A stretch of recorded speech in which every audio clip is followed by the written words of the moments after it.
rook goes to f7, then there is still Hours on g4. So after king to f6 and king to f2. Tenemos el rey ahí en e8 un poco mal, no podemos enrocar corto. Y también se puede hacer, por ejemplo, alfil g4. Защиту. Но пока что они этого не делают, играют ферзь d2, рокировка и теперь играют c4.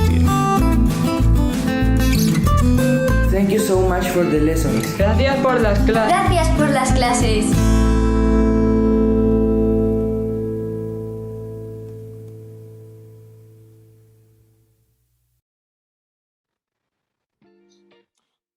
Welcome everybody to the day 2 of the Hou Yifan Chess Challenge.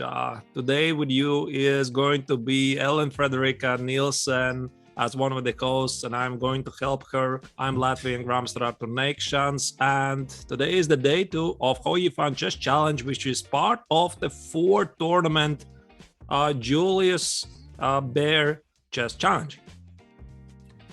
And today, it's not only going to be exciting on the chessboard, because Arturs, yesterday was just the two of us, but today we will have a special guest joining us, not just now, but later today. We're not quite sure when he will arrive, but it is the one and only Grandmaster Arturs Kogan.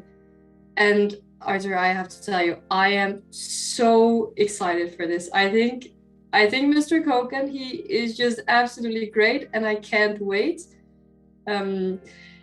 Of course, many highlights of today with all the great players playing, but Kogan showing up, that's for me, that's a whole new level.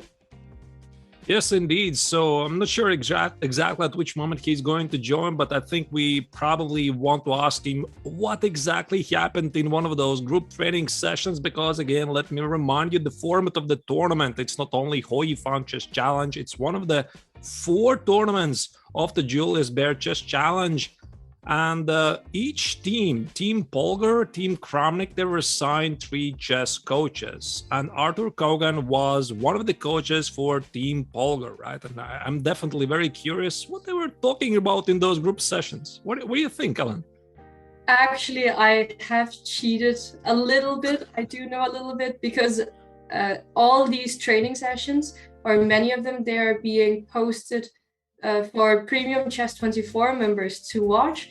And I watched one of the ones with Arturs because, you know, I'm a premium member and I wanted to watch a video, and I saw the video with Arturs and I was like, let me get that one. And he was teaching Vincent Keimer, Polina Shuvalova, and I think it was Nordir Beck, also Abdusatorov. And it was just great. He was talking about mentality in chess. He was talking about winner attitude. And I learned so much from just that one video. So him being here with us later today, I think my brain will explode with knowledge. Absolutely. So indeed, all of the players have had access to the best coaches in the world. And this tournament has invited pretty much most of the most promising young players in the world. Probably I should start with some big names like Vincent Keimer, who's only 16 years old, but already he's playing at such a high level. He's European vice champion. Then there's the Indian prodigy, Pragananda. Then there's the youngest grandmaster in the world, Abhimanyu Mishra, and so many interesting, exciting names. Yeah, for sure. And some memorable mentions also goes to Olivia Shilbasa. She, despite being seeded 40 or something at the recent European Women's Chess Championship, she actually managed to finish second. She had an unbelievable performance. Yesterday, we also saw her winning her first game against Gunaima Masada. So it's going to be really interesting to see how she does today. And I think that we should also mention that we are reading the Twitch channel. So it's nice to see that we already have some people showing up there. Do ask us questions. Do let us know how you're doing, because we want to hear from you. We want to make this a conversation. And my Siri on my iPad in front of me agrees, as you might have been able to hear. Right, so the sixth round of the Hou Yifan chess challenge is going to start in 3 minutes. And maybe we can already select a game we would like to follow so that it's on the screen and we are not missing any action. Maybe, Ellen, I'll try to do it as yesterday. I'll allow you to choose. Do you have a game you would really, really like to follow as the first one? Oh, there are so many good ones. I think it's important to notice that Vincent, he actually has his first bye. So he goes automatically to 5 out of 6. And this is important for the top standings, putting a bit of pressure on Pragnanana. But Pragnanana, he does have this one free point in the bag as he hasn't yet had a bye. But a game I think we should follow today, a game of 2 youngsters. I think we should go with the youngest grandmaster in the world against Christopher Yu, who yesterday in the 5th round beat Vincent to take Vincent to 4 points. I think this is going to be a really exciting matchup, and I'm absolutely. Yeah, I was so impressed by the game yesterday because Vincent indeed was playing really powerful chess, which started as a quiet Carol with exchange queens early on.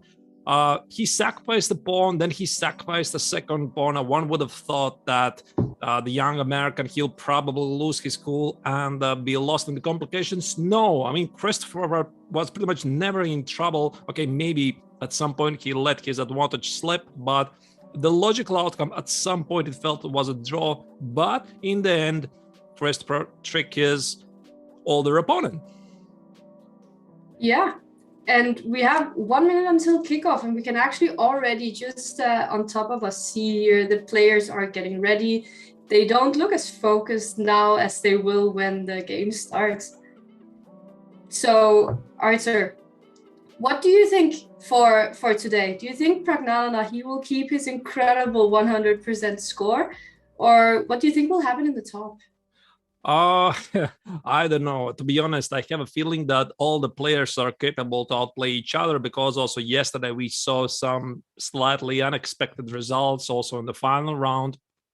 That, for example, when Mishra was being outplayed, I think it was Mamazada Gunai, right? If I remember correctly. So I'm pretty sure that there's going to be nobody with a perfect score after today. Right, I think 10 out of 10 in such a very tough tournament probably is quite difficult to achieve, but I expect more surprises coming up, right? So I think it's quite obvious that among the favorites are Vincent Kiemer, Ramesh Baba Pragananda, maybe Christopher Eugene Yu will join them, but I'm just very excited to see what today is going to bring it. Yeah, for sure. I'd actually be quite interested to know what the longest winning streak was. I think a Wanderer in the last Gelfand Challenge might have scored 8 victories in a row or something like this. But I'm very curious to know, because some of the scores that these players have made have actually been incredible. All the winning scores, but also the people who got second and third, it seems they had just have been winning game after game in the other challenges. Yep. There seems to be a bit delay. Yeah, I think the games are about to start in a moment. Yeah, I guess let's wait and see. And after this game, what do you think already? If there's not going to be too much events, maybe you already see a next game you want to follow. Well, the game against Pragnanana and a Wonder, that's a tough one to I also thought about that one. Yes. Yeah. I also thought about that one. But of course, dear viewers, I would like to mention that we, of course, will try to cover every single player as much as we can. There's so many players here that sometimes we just have to make a choice. And of course, if you see something is indeed super exciting happening in one of the games, just please say that in the chat. And of course, we'll pay attention to that. And we have kickoff in our first game, and Christopher Yu choosing a very interesting opening from my experience at least. This is the Queen's Indian, but it's quite a weird move order because Christopher, he played b6 before he played b6 before he played e6, and now he puts his bishop on d6. Artur, how much do you know about this opening from the white and the black side? I think it's the first time I see the particular order of the moves. To be honest, the structure is quite familiar to me, right? With this knight a6, knight e5, but not with the current order of the moves. Yeah, so a5. I think for black at some point the idea is to play e takes, c takes, and maybe position the bishop on a6, rook e8, and the bishop goes something like g6 and bishop g7. But let's go back maybe very quickly.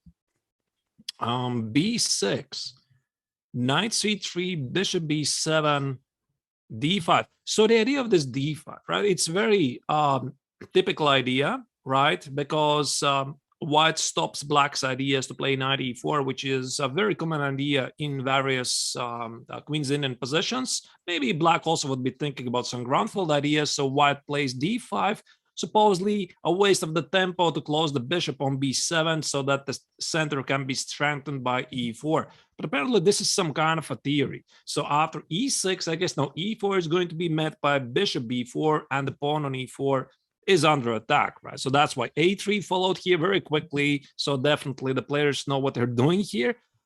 Bishop d6, I mean, I saw that, I was, oh wow, oh what is bishop d6, right? But I guess still a theory, because black wants to finish development very quickly. So after knight f3, g3, knight a6, they have reached this position after knight d4. What do you think about it, though?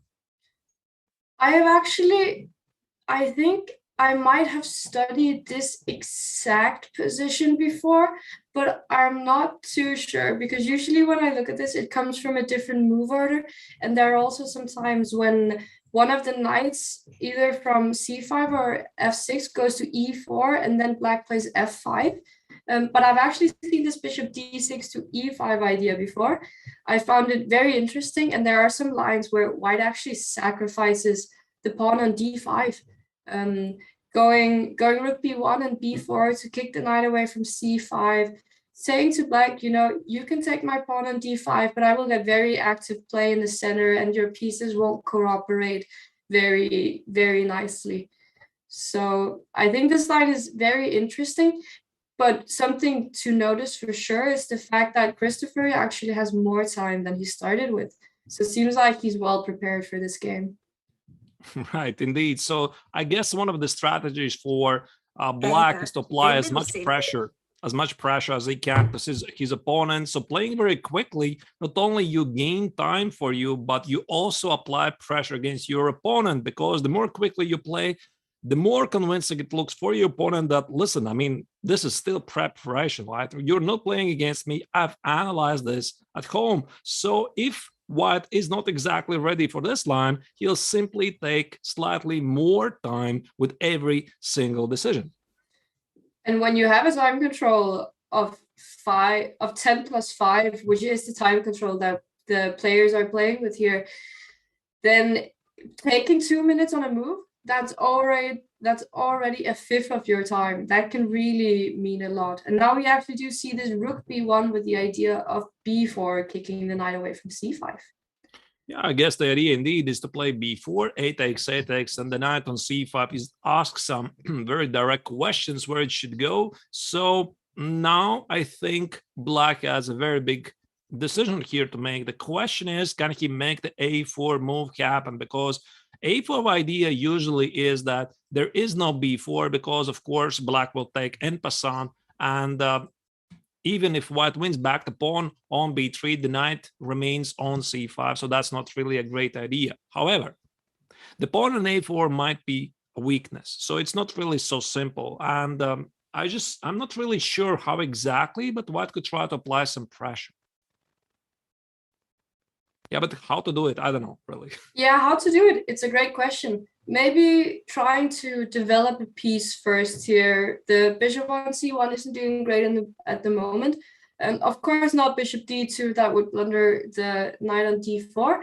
But I could imagine a move like bishop g5, perhaps to provoke h6, and then going back to e3. But always having to be careful of some knight g4.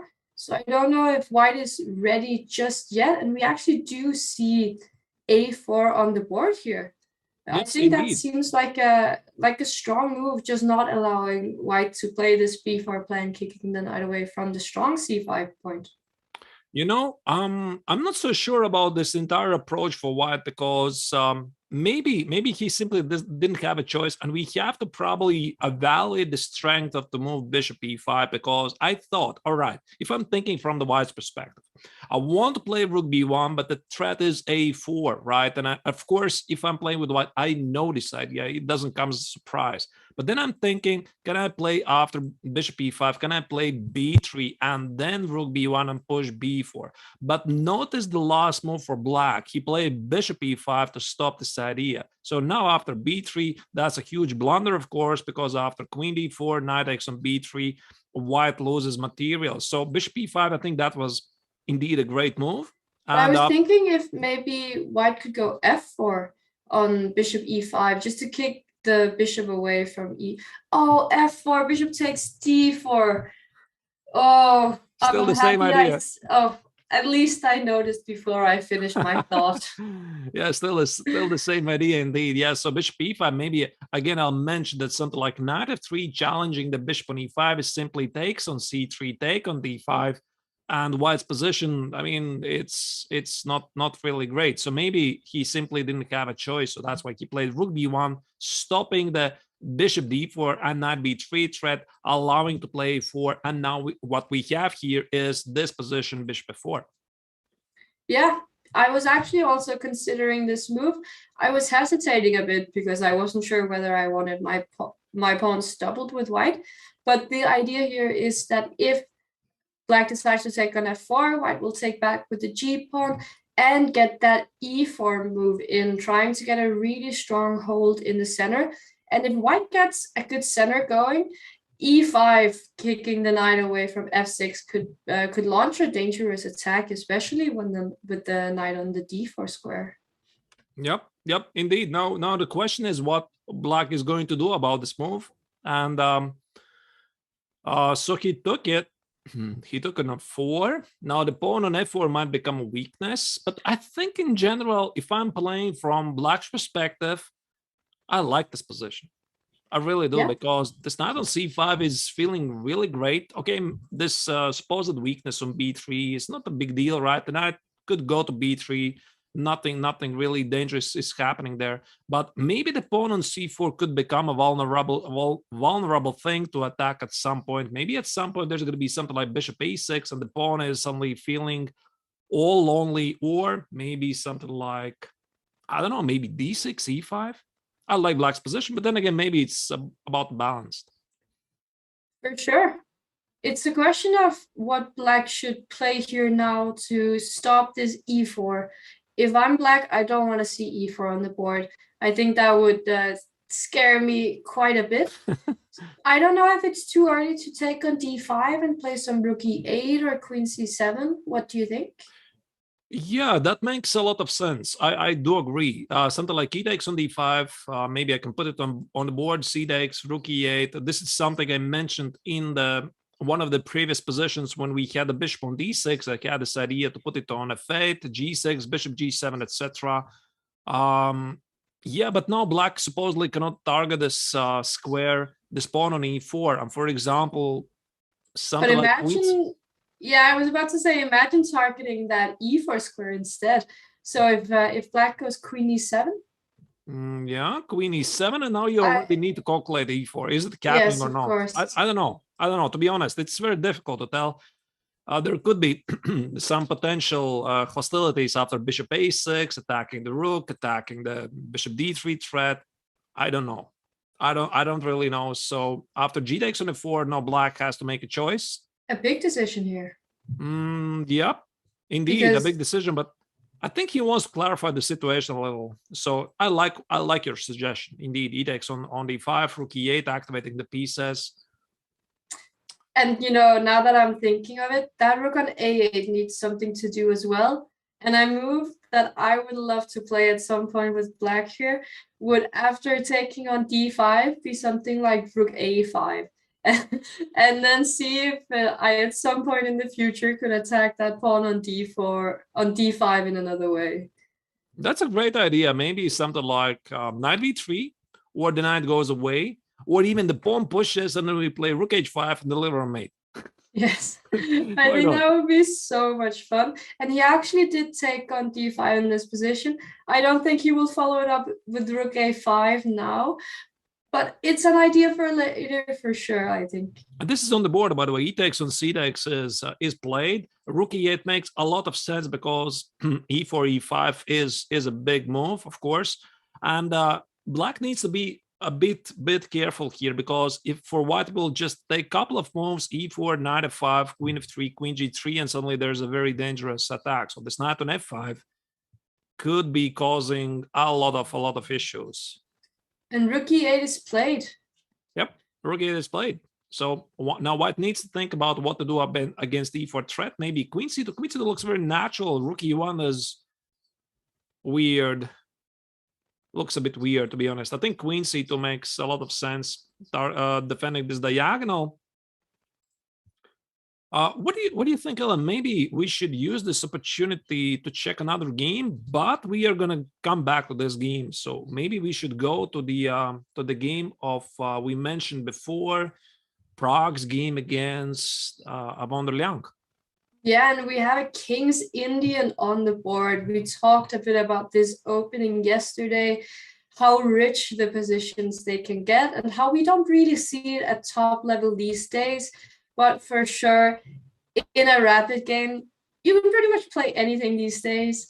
And it's nice to see a rich position like this one that we have in front of us on the board. So first thoughts, what do you think?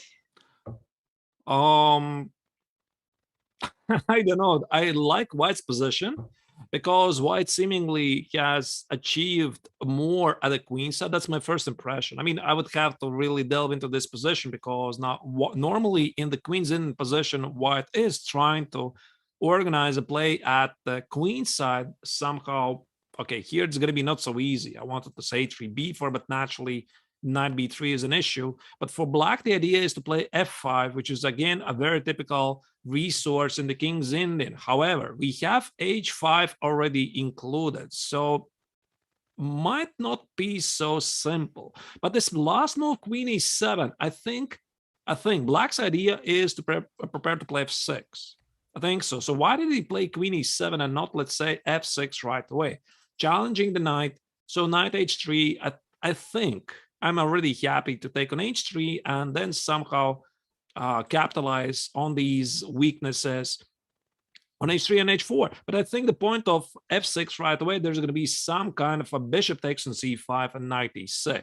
So that's why queen e7. I really like that dark squared bishop for white. So I would be thinking about knight e6 as a pawn sacrifice instead, and then no, not taking on c5. I like the dark squared bishop, but just going knight e6 right away. Right away, knight right e6. away, yeah, and then say that if you somehow get the bishop away from d7, I might be able to use the d5 square or the b5 square. I can put a rook on d1. I can put my bishop on b6. The pawn on a5 could also be hanging in some lines.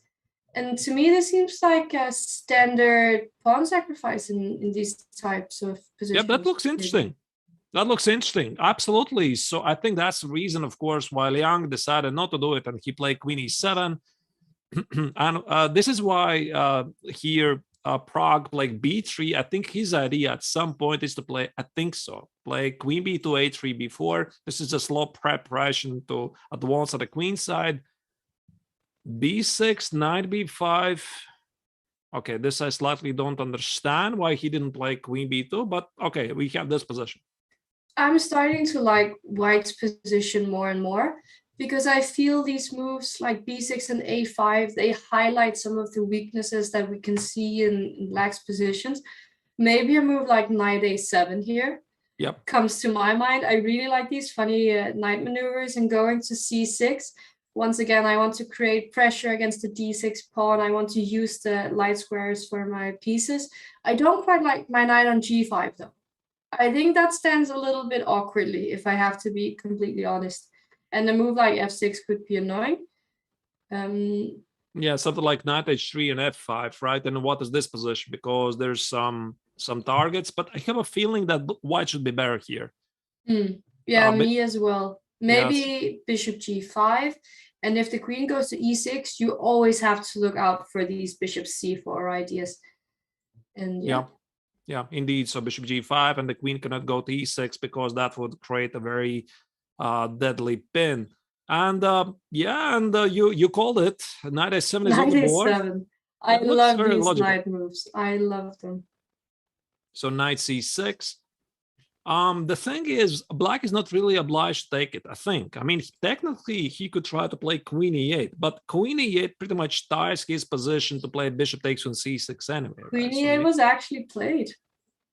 He played it already. Oh, wow. Yes. Queen e8 already is on the I board. think we will see rook ft1 maybe, just to look at that d6 pawn some more. But one thing we really have to keep in mind here is the time situation.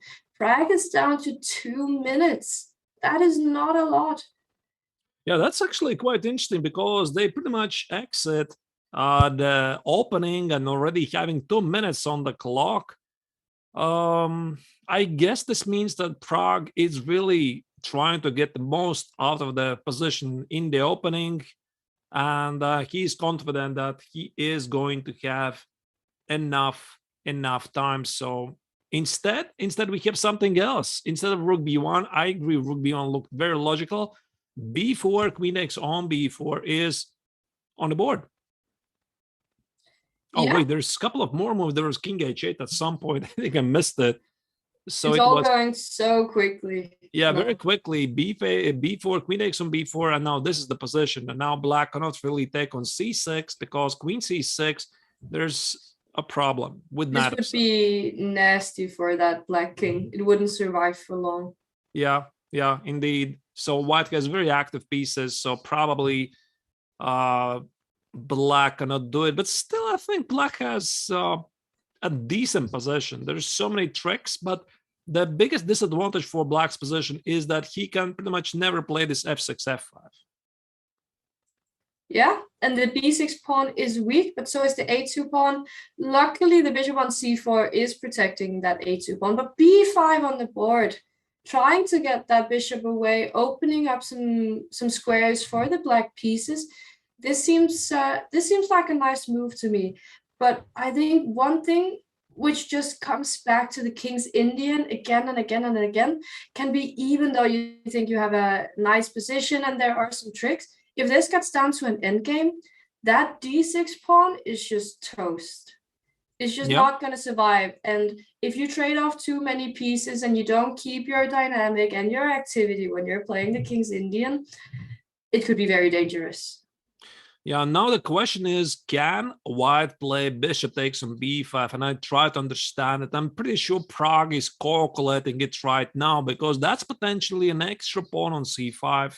So what happens? Of course, the pawn on a2 is lost, but bishop takes on c5, or maybe even rook takes on c5 is an opportunity. So maybe something like... Wow, that's a nice move. I'm not sure if it's a good move, but I like it. It looks fun. Yes. It looks fun, and this rook on f8 is feeling not great.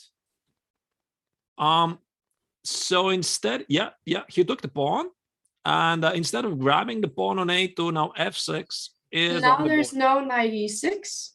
Yep, knight a6 is not. Knight h3 goes back, and now I guess maybe rook knight a2? e6. No, knight e6 wasn't a possibility. Sorry, because the knight on c5. Could he have played bishop takes c5 instead of knight h3 immediately? How was that? Trying to weaken the pawns. And then go knight h3, right? Oh wait, there's knight h3. He can take it. But he also did this in the game after knight h3. Yeah, this is actually the game. Oh wait, I'm just not following what's happening here. So I think they did it in a different move order. Yes, so takes and queen d7 and now bishop c5. So we could have had this by a transposition actually. Queen takes on h3. That king on g1 is looking unsafe. If somehow white will manage to trade queens, black is busted.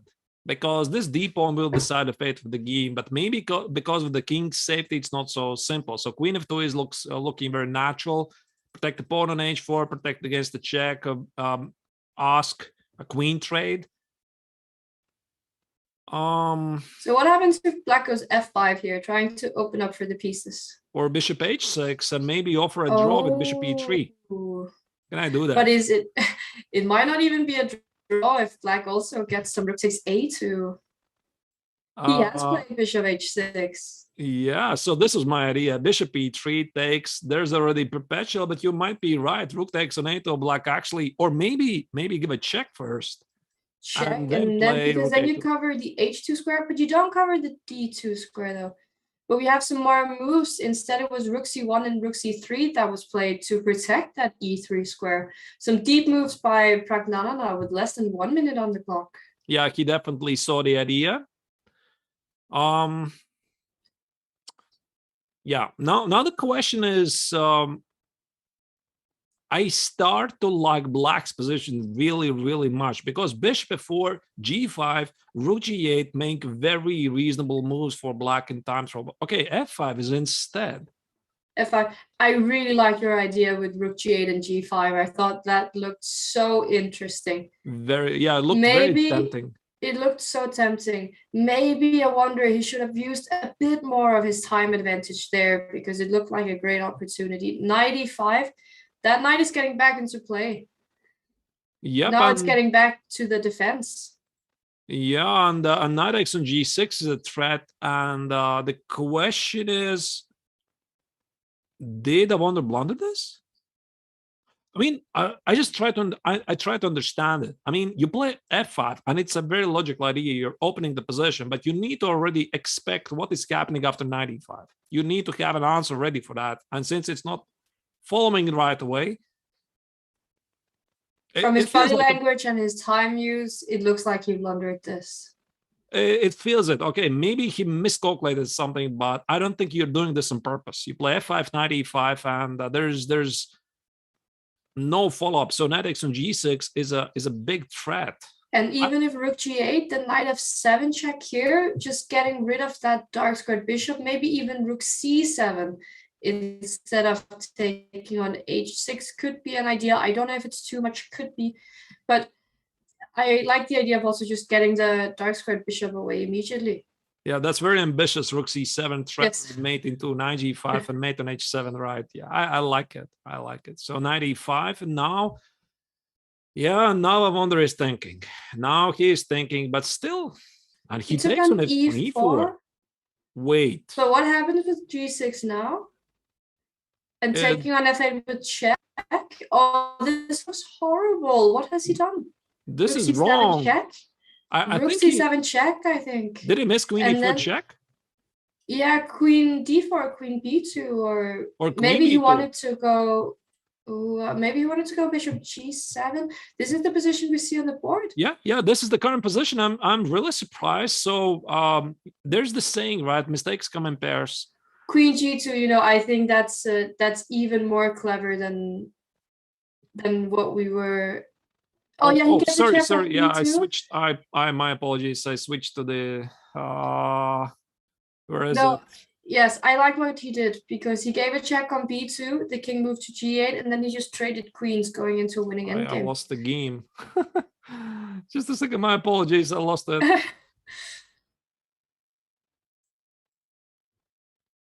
We are trying to fix the technical difficulties here. All right, he already resigned, so that's why I lost it. My apologies. Yeah, so that's how the game very quickly finished. So unexpected collapse by the American young Rumster. So f5 blundering, knight e5, f takes on e4, miscalculating that rook c7 check forces the resignation because the idea was very nice. Rook g8 check and suddenly a black wins. But there you go. Yeah, queen b2 check, forcing the queen trade, and that's it. This game is finished. So Prague scores another victory. 6 out of 6. It's the start. It's the start of that 100% score after day 2 as well. Let's keep in mind that today is only 4 games that we will be covering, but still a lot of action on the other boards. And I see what is this position? Yeah, this is Abhimanyu Mishra's position against Christopher Wu Jinyu, and I promise we're gonna come back to this game. It's a complete mess. I mean, I don't understand what is happening here. Black seems to be taking over the game. Now that is quite obvious because White's initiative But what is happened to non-existent. those pawns in the center? Yeah, Black is an extra pawn, by the way, and the position is very solid. But I thought that 5 seconds ago, White had a pawn on d5 and e5 just rolling down the board.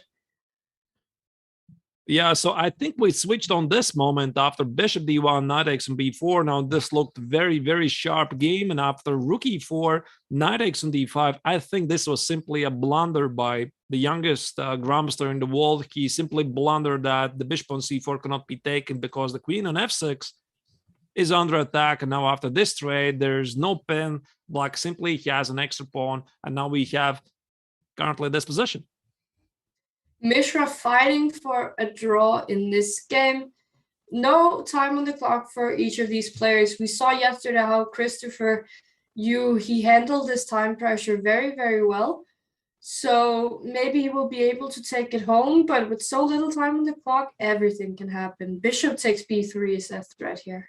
Yeah, but it's already 2 extra pawns for Black, and even if he drops the pawn on b3, still White has some weaknesses on f3 and h2. So I would say that Christopher is in a great shape. And actually, I believe this is a very principled game between two very young players from United States, right? Maybe they'll be one of the leading players in the national team at some point later, right? So you want to outplay your direct competitors. Do you remember we were watching a Rooken game yesterday? I'm pretty sure Christopher, he was one of the players.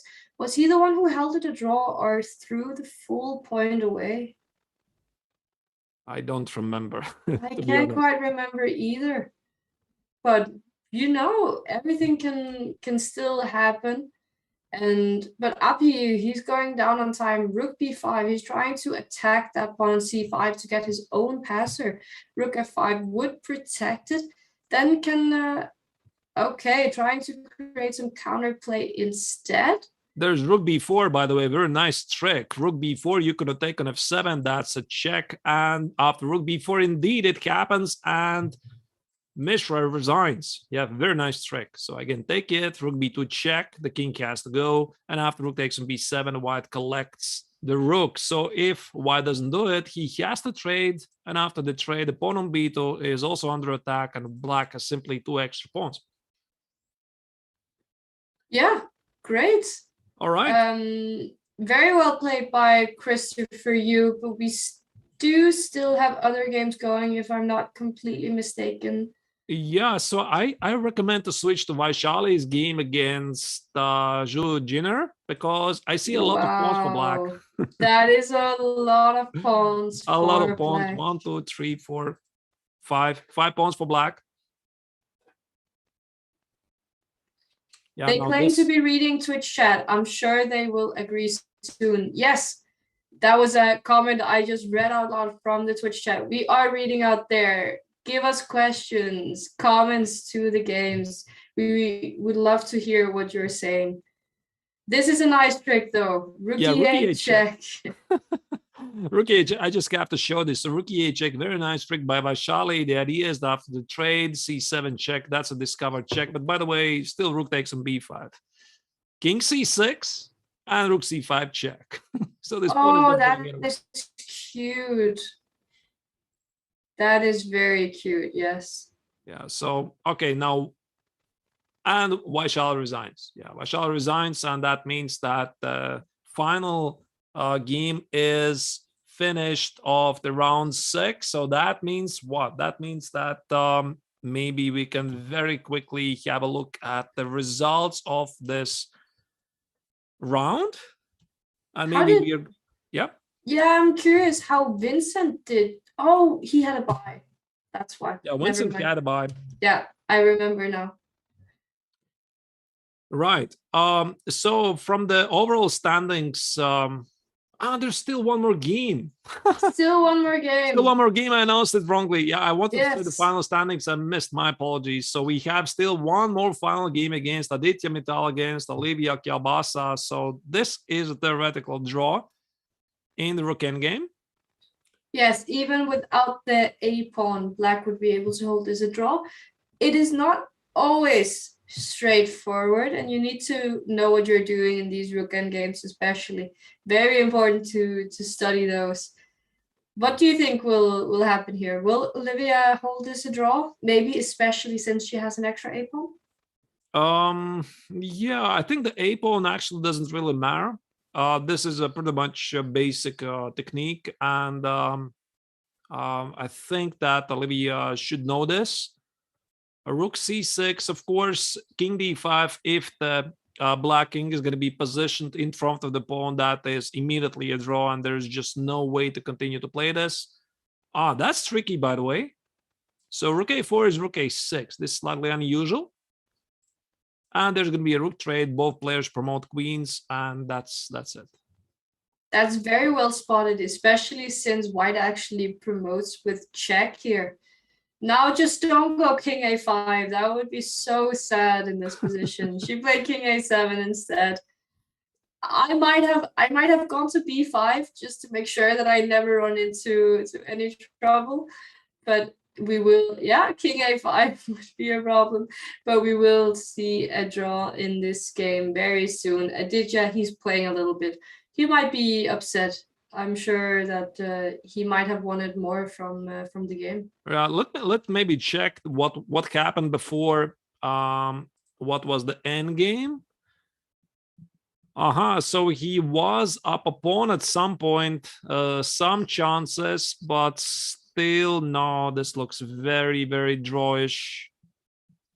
Olivia defended well.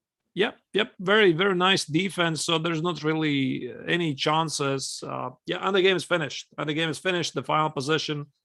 Where is it? Yeah, the final position is, you see it. The queens were traded, and that's a draw. So we have the final results of this round 6. Some very exciting games, and of course, Vincent getting that bye. Important for the tournament standings, and I'm just looking very much forward to the next game. And as I was saying that, I think we have a very special guest joining us. Hello, Arthur. Hello, how are you? Very good, thank you. And how about you? Good, thanks. Nice to have two Arturs in the same live show, and nice to see you, Ellen. Were you watching the games of this round 6? Yes, I was watching exactly the end. Very interesting games. Big fun. Do you have a game that you would especially like to point out or highlight from this round? Well, I think there were many interesting games, but maybe a wonder it was pity, that he had some interesting chances in the King's Indian in the end and he missed. It was pity, especially because he's one of the guys that I'm training in my group. And well, I saw also was the funny game with the mutual blunders between Balaji and Yali. Also very, very interesting games. Maybe Arthur, you could explain from your perspective, what do you think happened in the Wonders game with this F5, knight takes on E5, knight takes on G6? Was it one blunder after another? We were quite curious. What happened there? Yes. I think he got overexcited because it looks like suddenly Black has huge chances. No, it seems objectively Black should be better somehow, but you want to act immediately. Yeah, this is typical situation when you feel you take the initiative, you must be better, and many times we make the most aggressive move, but it might be a wrong move. And in fact, I warned the guys many times that not always the most aggressive move or most ambitious move is the best. In chess, sometimes we also have to take care from the opponent. And here he just forgot knight take e5, I believe. What else? Knight take g6, coming with check, right? Yep. Maybe he wanted to impress you with some ooh la la chess. Could be. Yeah. Thank you, Ellen. Maybe. Oh la la. Yes. In fact, there was a nice move there. If you can put the position, there was an oh la la hidden move there. Which game still? The Wonder game. a wonders game. Okay, let's go back to it. Let me try to find it. Just a second. Give me a second. Here we go. And blundering, yes. Few moves. Which move? Few moves before playing f5. Here, yes. Instead of f5, finally there was a very interesting move. Rook G8, threatening G5. Arthur, he actually mentioned this move as a potential idea with G5 and taking on H4. We thought this looked very nice. So what happens after knight e7 here? Do you go G5 anyway? I guess it's also possible anyway. Yes, it's very interesting because everything is hanging, right? But also Rook G7 is no problem, right? Yeah, Rook G7 also is a move. But winning a tempo, but G5 is very attractive, of course. yeah, G5, Yes. we have an exchange and now white resigns. Right? I mean, this looks very deadly. Yes. So it's probably white would have There to is- try to make some epic escape with moving the queen somehow. I'm not entirely sure. But where? Yeah, this is the question. Yeah. So I guess something like Queen G2 has to be played, sort of force the trade. But the thing is, maybe black is not going to take it. Maybe instead of Queen takes an H4, he's going to play Queen D7. Exactly. That's what I was thinking. That just Queen D7, control knight E7 and G5, and looks fantastic, no? Yeah. Yeah, and this is actually we were expecting here bishop before, but what you're saying, I think it looks even stronger. We thought bishop before and then play G5, but maybe we don't need the bishop before at all. Right. Because Perhaps Arthur, you can mention something from your preparation. I know that Ellen has watched your lessons with your students preparing for this chess challenge, but maybe you can tell us something. What were you talking about in those lessons, in those group lessons with your team? Well, first of all, it's nice that Ellen is watching also these lessons, yes, and I hope also some others can watch and enjoy. Especially we have them on Chess24, right? One of the main issues that I'm speaking with the guys, because as you know, all these guys are incredible talents. They have fantastic results, incredible brain. So my main work is try to open the mind, to show them some other points of view, you know, a little bit sometimes out of the chessboard, to take care of the small details about discipline, because we know that many players, great talents, but have very bad discipline. I don't have to tell you about. And that's what can make a difference. And basically, sometimes if you find a small detail that these kind of great players forget, it can make a huge difference. And I think we can feel it with some players, like, for example, Vincent, that he has amazing abilities, incredible talent, and improve it again and again, also in the European Championship lately, right? But sometimes small thing that is missing there and he's losing a game, like yesterday against Christopher, right? And yeah, all this kind of stuff we are trying to work, the mental part, not only the chess part, and also one of the, I think, big works we are doing is also about classical chess knowledge, something that the young generation is missing a lot. And yesterday when I was watching you live and I heard Petrosian names and Ellen was speaking about some classical guys, fantastic. This is what we need in chess also, yeah, because people forget that all these great guys before the computer times. And actually, the Petrosian sacrifice happened. We called it. Right. I mean, this type of exchange, automatic, right? Rook F4, we will never forget when you see it once. Yes, indeed, absolutely.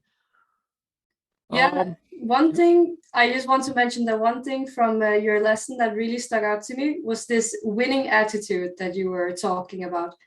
I thought it was so important. You know, myself, showing up to the game on time is not my greatest strength. But when you were talking about the winning attitude, I just told myself enough is enough. And being there on time really can make a difference somehow. Absolutely, Ellen. You know, sometimes even the way you sit, everything can influence, you know, and to be more focused and the winner attitude. I'm happy that you watched this one. I think it was very important for all the guys because if you don't believe in yourself, there is no chance you can become a champion. And maybe this is one of the reasons why I'm so lucky, we can say, to have so many champions between my students, is that I teach them to think like champions. Yeah, and I also think some of the students you have, they do show this winning attitude quite a lot. I wonder, he always goes into the game with such a fighting spirit. For him, the opening doesn't really matter too much. He just wants a game. He just wants a game on the board, and he's just playing. He wants to have fun and play. And Vincent also, very disciplined in his play and incredibly strong player, of course, also. Absolutely. Also Polina that is not playing this time, Shuvalova, and also we have Leia that is relatively new, and I think she's also a very big talent.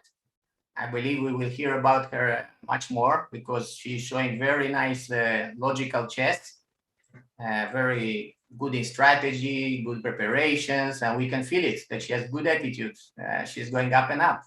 Yeah, she's improved so much these last couple of years. I remember this because I played against her in the World Rapid and Blitz in 2019, and I think she's improved almost 200 rating points from that time. Incredibly talented young player. It's great to see. Amazing, amazing.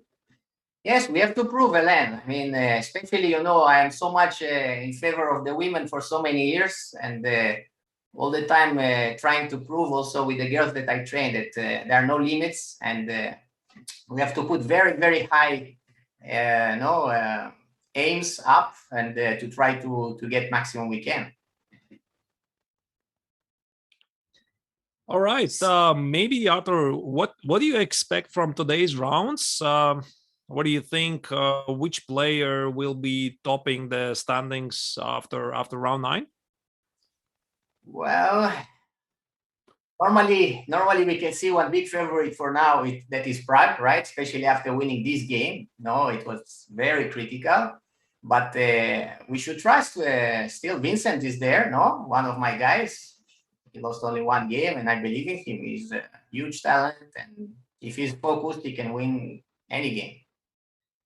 Christopher Yu and Mendonca, we see, are also at the top of the standings, only trailing by 1.5 point to Prague.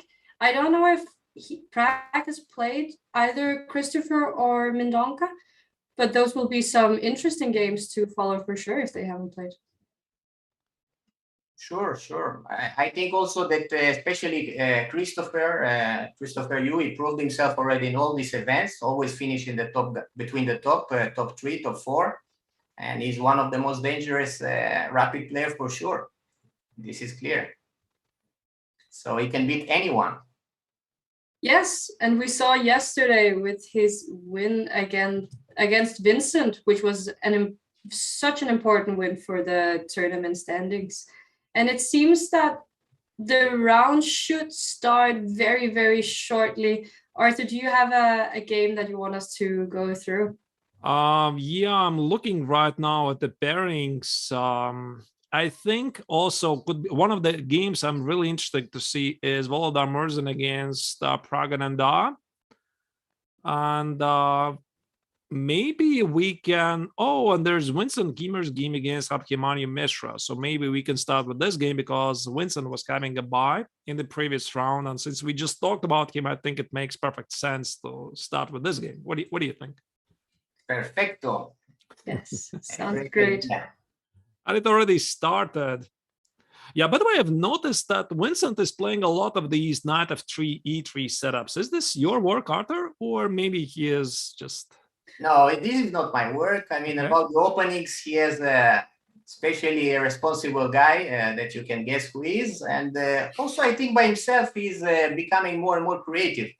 One of the nice things about Vincent that you could enjoy also, especially yesterday, this game he played in the similar line where he sacrificed and so beautiful. I think he's becoming more and more creative, and it's fun to watch his games. And not only did he just finish second at the European Championships, but in 4 days, I believe, he will be playing the Tepe and Siegemann in Malmö with some very, very strong opponents. And I'm very excited to see how he will be doing there against such tough opponents every round. Absolutely. I think he's getting great opportunities lately that well-deserved because he's showing great results. And I hope he will use all of this. Yeah. Yeah, and I think it's also important to remember he's only 16 years old. I mean, it's quite incredible, right? He just played in the European Individual Chess Championship. He almost won it, right? Okay, he got the second place, but it's unbelievable. Third first, yeah. Right, so A4 is played over the board, and okay, that is interesting. Actually, I'm quite a big fan of the newest trends in opening theory lately, because Artur, you probably know this as well, that the modern super engines, they're recommending aggressive pawn push, reevaluating the openings at some point. So A4, A5, H4, H5, and it's great. Yeah, but I must mention something in favor of the classics. No, don't forget that already Bronstein and Larsen, they were pushing the H pawn and A pawn to A6 and H6 in many games. Even I remember some old articles, I think by Bronstein, about this. So I think more than anything else is rather coming back to the genius of the past, yeah, in some way. Thanks to AlphaZero, maybe, no? Yeah, I actually heard Grishuk talk about this on a Chess24 commentary at some point, and he said, this H6, everyone says that AlphaZero did it, but I did it before AlphaZero, so I don't know what people are talking about. Exactly. I even saw he did a video about this. I don't know if you watch in Russian. Yeah, it's true. Showing I know A6 is actually, again, stands on the board, very aggressive pawn push, fixing this weakness on A7. The knight on B5 is standing beautiful. I like White's position. Great position, yes. By the way, do you know, in the Russian chess school, I remember there was even a name for such a pawn in some old book, something like reserve passed pawn or something like that, yes? It was like in the future, it might become in the endgame a pass pawn, a reserve, waiting there, no? Indeed. I haven't heard that term before, but I think that's a good one to hang on to. Yes, to have in mind, no? I'm curious to see here, Mishra, he has more than 10 minutes on the clock, hasn't really been bothered to think. Why do you think that is? Is he really that well prepared in this opening? Well, if you use no time, probably yes, yeah, because in this level, it's hard to imagine somebody is playing without thinking at all when he's not well prepared. Basically, he did just natural moves, no? Maybe it was his preparation. Yeah, I also think so. I don't think this is such a deep preparation. Those moves make a lot of sense. So after A4, A5, he didn't want to take on A5. Then after A6, the only move is bishop A8, really. Those bishops actually could be causing White some problems at some point. So I'm not really sure. I mean, I had the greatest respect for this, what you said, Artur, this almost a pass pawn on A6. But then again, those bishops on A8 and B8, I guess we'll see. Yes, I think that White should start to look for some changes of pieces, no, somewhere knight e5, bishop f3, and hoping for this kind of endgames to happen. But I agree with you, it's not so easy. Yeah. Now it's black to play. Right. So an idea that I can see being mentioned in the chat is moving the knight from f6 to e8 and perhaps d6, getting that annoying knight away from b5. How do you like this idea? But why not from e4? The same idea, just more active. Well, that's a yes. very good point, actually. Yeah, knight e4 is more active. Yes, with the possible f5 idea and try to counterattack, yeah. F5, rook f6, rook h6, g5, g4, checkmate on h2, right? Yes. How many games we won like this, right? How many games I lost like this? This is how I lost every time I was a kid. By the way, it was one of the favorite plans of Botvinnik, yeah? It's when he invented the Stonewall. This was one of the plans, yeah. You know, actually, it's quite interesting, Artur, that you mentioned Botvinnik, because I remember still studying Botvinnik's. There was this in Russian language published four books of Botvinnik's games. And in particular, I remember that he was a big fan of the Stonewall position. Actually, that's the reason why I started to play it. So indeed, it's knight e4, f5, rook f6, rook h6. Very annoying for White. Very annoying. Yeah, finally, that was the reason that people started to put bishop on g2. Yeah, g3, bishop g2, and then you can't give me mate. Right. But queen a7 is on the board, I guess. Now, Mishra wants to play e5. So therefore, we have to go knight e5, stopping that idea. Logically. Probably. Yeah, knight e5, for example, here. Yeah, let's check it. I mean, there's so many moves. It's very difficult to tell. I mean, should black take on d4? Should black take on c4? Should black take on e5? How do you manage all of these decisions with such a little time? Yes, very hard. Very hard. But you know, the nice thing is that if you have more space, like pawn on a6, knight on b5, knight on e5, usually when the game gets open is in your favor. Yeah, because In white's favor, you mean, right? Yeah, you have more entries. So I'll try to open it. And maybe my idea was I'm going to take on e5. And now this I should be. What should I be? I wanted to say I should be happy. Now I'm not so sure. The knight still remains on b5. yes, and bishop f3, and then we can get it out. Bishop a3, maybe. Oh, Bishop a3 can be painful somewhere. Yeah. Also looking Yeah. at the d6 square, but instead Mishra, he decided to take on e5 immediately, allowing Vincent to take back with the d pawn and go for f4 here, perhaps starting an attack with this rook f3, rook h3 idea. and now the bishop on b8 is terrible. Yes. Yeah. Now if black cannot play something with f6, he will be suffering long time. Yeah. Bishop f3 is coming. He must play f6, of course. Yeah, f6 is Yes. actually on the board. Critical move. So white again doesn't really have a choice. The pawn on e5, I don't think it's possible to hold it. Takes probably knight takes on f6. e5 is still an issue, I guess. Bishop f3. And the knight still remains. Yeah, so the position tends to open. More trades are incoming, and the knight still remains on b5, and the pawn still remains on a6. Yeah, very Yes, can be tricky. very annoying in one point. Very annoying indeed. But I like here that both the players, they still have more than 7 minutes. They've played quite logically up to this point. So now that things they are spicing up a little bit, they still have time to think and make the right decision. Yep. Okay, maybe, what do you think? Maybe we should switch to another game while they're still in the opening phase, but we are going to come back to this game later. Absolutely. Maybe you can show some a game from the sharp guys. From the sharp guy squad, there's so many sharp guys.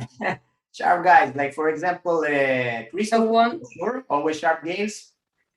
Yeah. I wonder for sure a sharp game. I didn't hear, who was it? I wonder. I think. I wonder. Okay, just a second. I wonder is playing again. Oh, against my other girl. Okay. Yes, so it's your two players playing against each other right now in a very sharp, what looks like a Benoni game. It has to be. Kind of Benoni structure, but some strange pieces. Yeah, bishop instead g7 on c5, bishop on b7 blocked, knight on h3. There is a bit chaos, right? Artur, can you tell which opening was this? I don't know. I'm trying to guess. Well, should be something either Trompowsky, either some I don't know some. But how bishop get to c1? Yeah. Yeah. We went to f4 and back to c1. Ah, f4. Oh, wow, okay. More fun. Okay, let's check it. What was it? Yep. No, London. Almost. Ah, this line. Yeah. Yeah, I saw something with bishop g5 and queen b6. Yes, okay, something almost similar. B5, B4. Okay. Wow. I mean, this is the modern chess at best, right? Is this what the best coaches are teaching? First you go bishop f4, now you go back. Now knight goes to c3, and now it goes back, right? But I mean, jokes aside, there's some weaknesses for black's position. Exactly. Of course, there is some reasoning behind, but it's a risky approach by white for sure. Yeah. The pawn on c4 might be a weakness.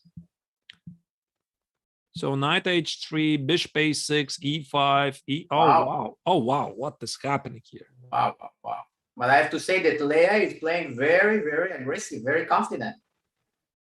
Look at this. Very confident for sure. She's not afraid of any c3, which wouldn't allow you to ever castle. Okay, now she did castle. c3 might have been a bit unpleasant at times. So a bit of development issues, but so much space on the queen side here. I don't like her position at all. I mean, I like the creativity, right? But I think she misplayed something, because the knight on b8 is not gonna be developed in any time soon. The pawn on e6 gives white some attacking chances. Yeah, exactly. Knight g5, queen h5, and even after c3, white can even sacrifice the exchange in f1. Exactly. I think it's very concrete position, but seems that white is first. Yeah, let's say like this. Yeah, white is first. Yeah, white starts first. But again, I like this approach. I mean, what she did, I just have to go back. So b4, getting space advantage, challenging the pawn on d5, c4, e4, bishop c5. All of this makes so much sense. And maybe about here, I don't know, about here, yeah, e5 is such a powerful move. Fantastic move. Fantastic move, yeah. Yeah, d6 is threatening, and then the rook on e8 is under attack. Knight e7. Yeah, around here, I believe, slightly lost the game threat, but still a very, very sharp game. Very sharp. Yeah, there is a concrete problem that c3 looks like great move, but there is always knight b3. Yeah, and I think this is destroying the power of all this counter attack of black. Yeah. Yeah, indeed. The queen is under attack, so black is not in time to take the rook on f1. Plus, there's this queen h5 threat. Yes, and in this day we can sacrifice exchange for so much coming. Yeah, it's true. Yeah.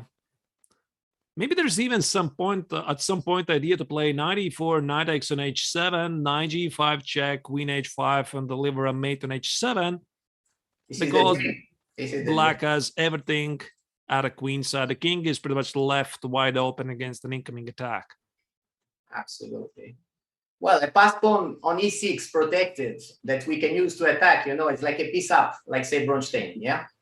Yeah. One piece more in attack. In fact, e6 is blocking the king from running away many times. It's horrible. Yes, I agree. And in Buckhouse, this pawn on e6 can be even more than a piece. Oh, Buckhouse. Of course. And now the king gets opened up even more, and she even decides to sacrifice an exchange in this position just to try to keep that strong knight on e5 alive. It looks clever, but there is some queen g4 to stop now all the developing, yeah? There's still no knight e7. Unbelievable. Yes, because if there was knight e7, we can see there is a big fight, right, coming, but... Yeah, those bishops could become monstrous at some point, but even knight e4, yeah, knight e4 is... Knight e4, knight e7, okay. Knight e7 and maybe bishop h6. Oh, there's no bishop h6, knight x on h6. I had an idea. Maybe you have bishop h3 and knight bishop e6 idea. There are many ideas now coming, yeah. Yeah, and white's attack is not over, right? It's still there. Yeah. But it's difficult to suggest here for black anything good, because, I mean, if she hadn't played h6, I mean, what else? These ideas of sacrifices on h7, queen h5 are there. If knight f7, this looks even worse. I mean, there's going to be queen g4, knight e4. There's so many pieces attacking the king, so that's why Garifolina made, I think, the right choice, but it's just not a good position. Right. I think the mistake was probably somewhere there, bishop a6, when she lost time and she let this e5 happen, right? This is probably where things went very wrong. But okay, still fighting, huh? Yep. Still a big fight. Practically, I think this was a very good choice, especially given the time situation. Absolutely. If I wonder he spends a bit too much time in this position, it could be very dangerous. I think he's there. Yeah, maybe we can see another one. Yep, let's do it. Maybe, Artur, you can choose. Maybe you're seeing a game you want to follow, but you're just not mentioning it. Let's see. Maybe Christopher, you had an interesting game there, no? Let's do it. Let me just try to find him. Okay, got it. Christopher Yu is playing against Luke Mendonca. Yeah, Luke is also doing very well. Yeah. Oh, and this is a Nightorf. Wow. With 6h4. We were talking a bit about the knight of yesterday, saying how you could pretty much play all the moves, and Arthur, he was saying 6h4 people, they've tried this as well. I don't know what the point really is, but maybe we will see what the point of 6h4 is now. By the way, this one maybe almost could be called the Israeli variation, because as much as I remember, it was developed by Israeli players. And Nilssen Steinberg, grandmaster from Israel, he played this quite a few times. And I remember a few more in Israel. But, well, it's not my style. Even that I like to play h4, here is not really my style because it looks very strange, yeah? But it's a modern chess. Arthur, So maybe you what's can the explain point? me finally, what's the idea of h4? I've always wanted to understand it. I don't understand. I understand the h3, but the h4.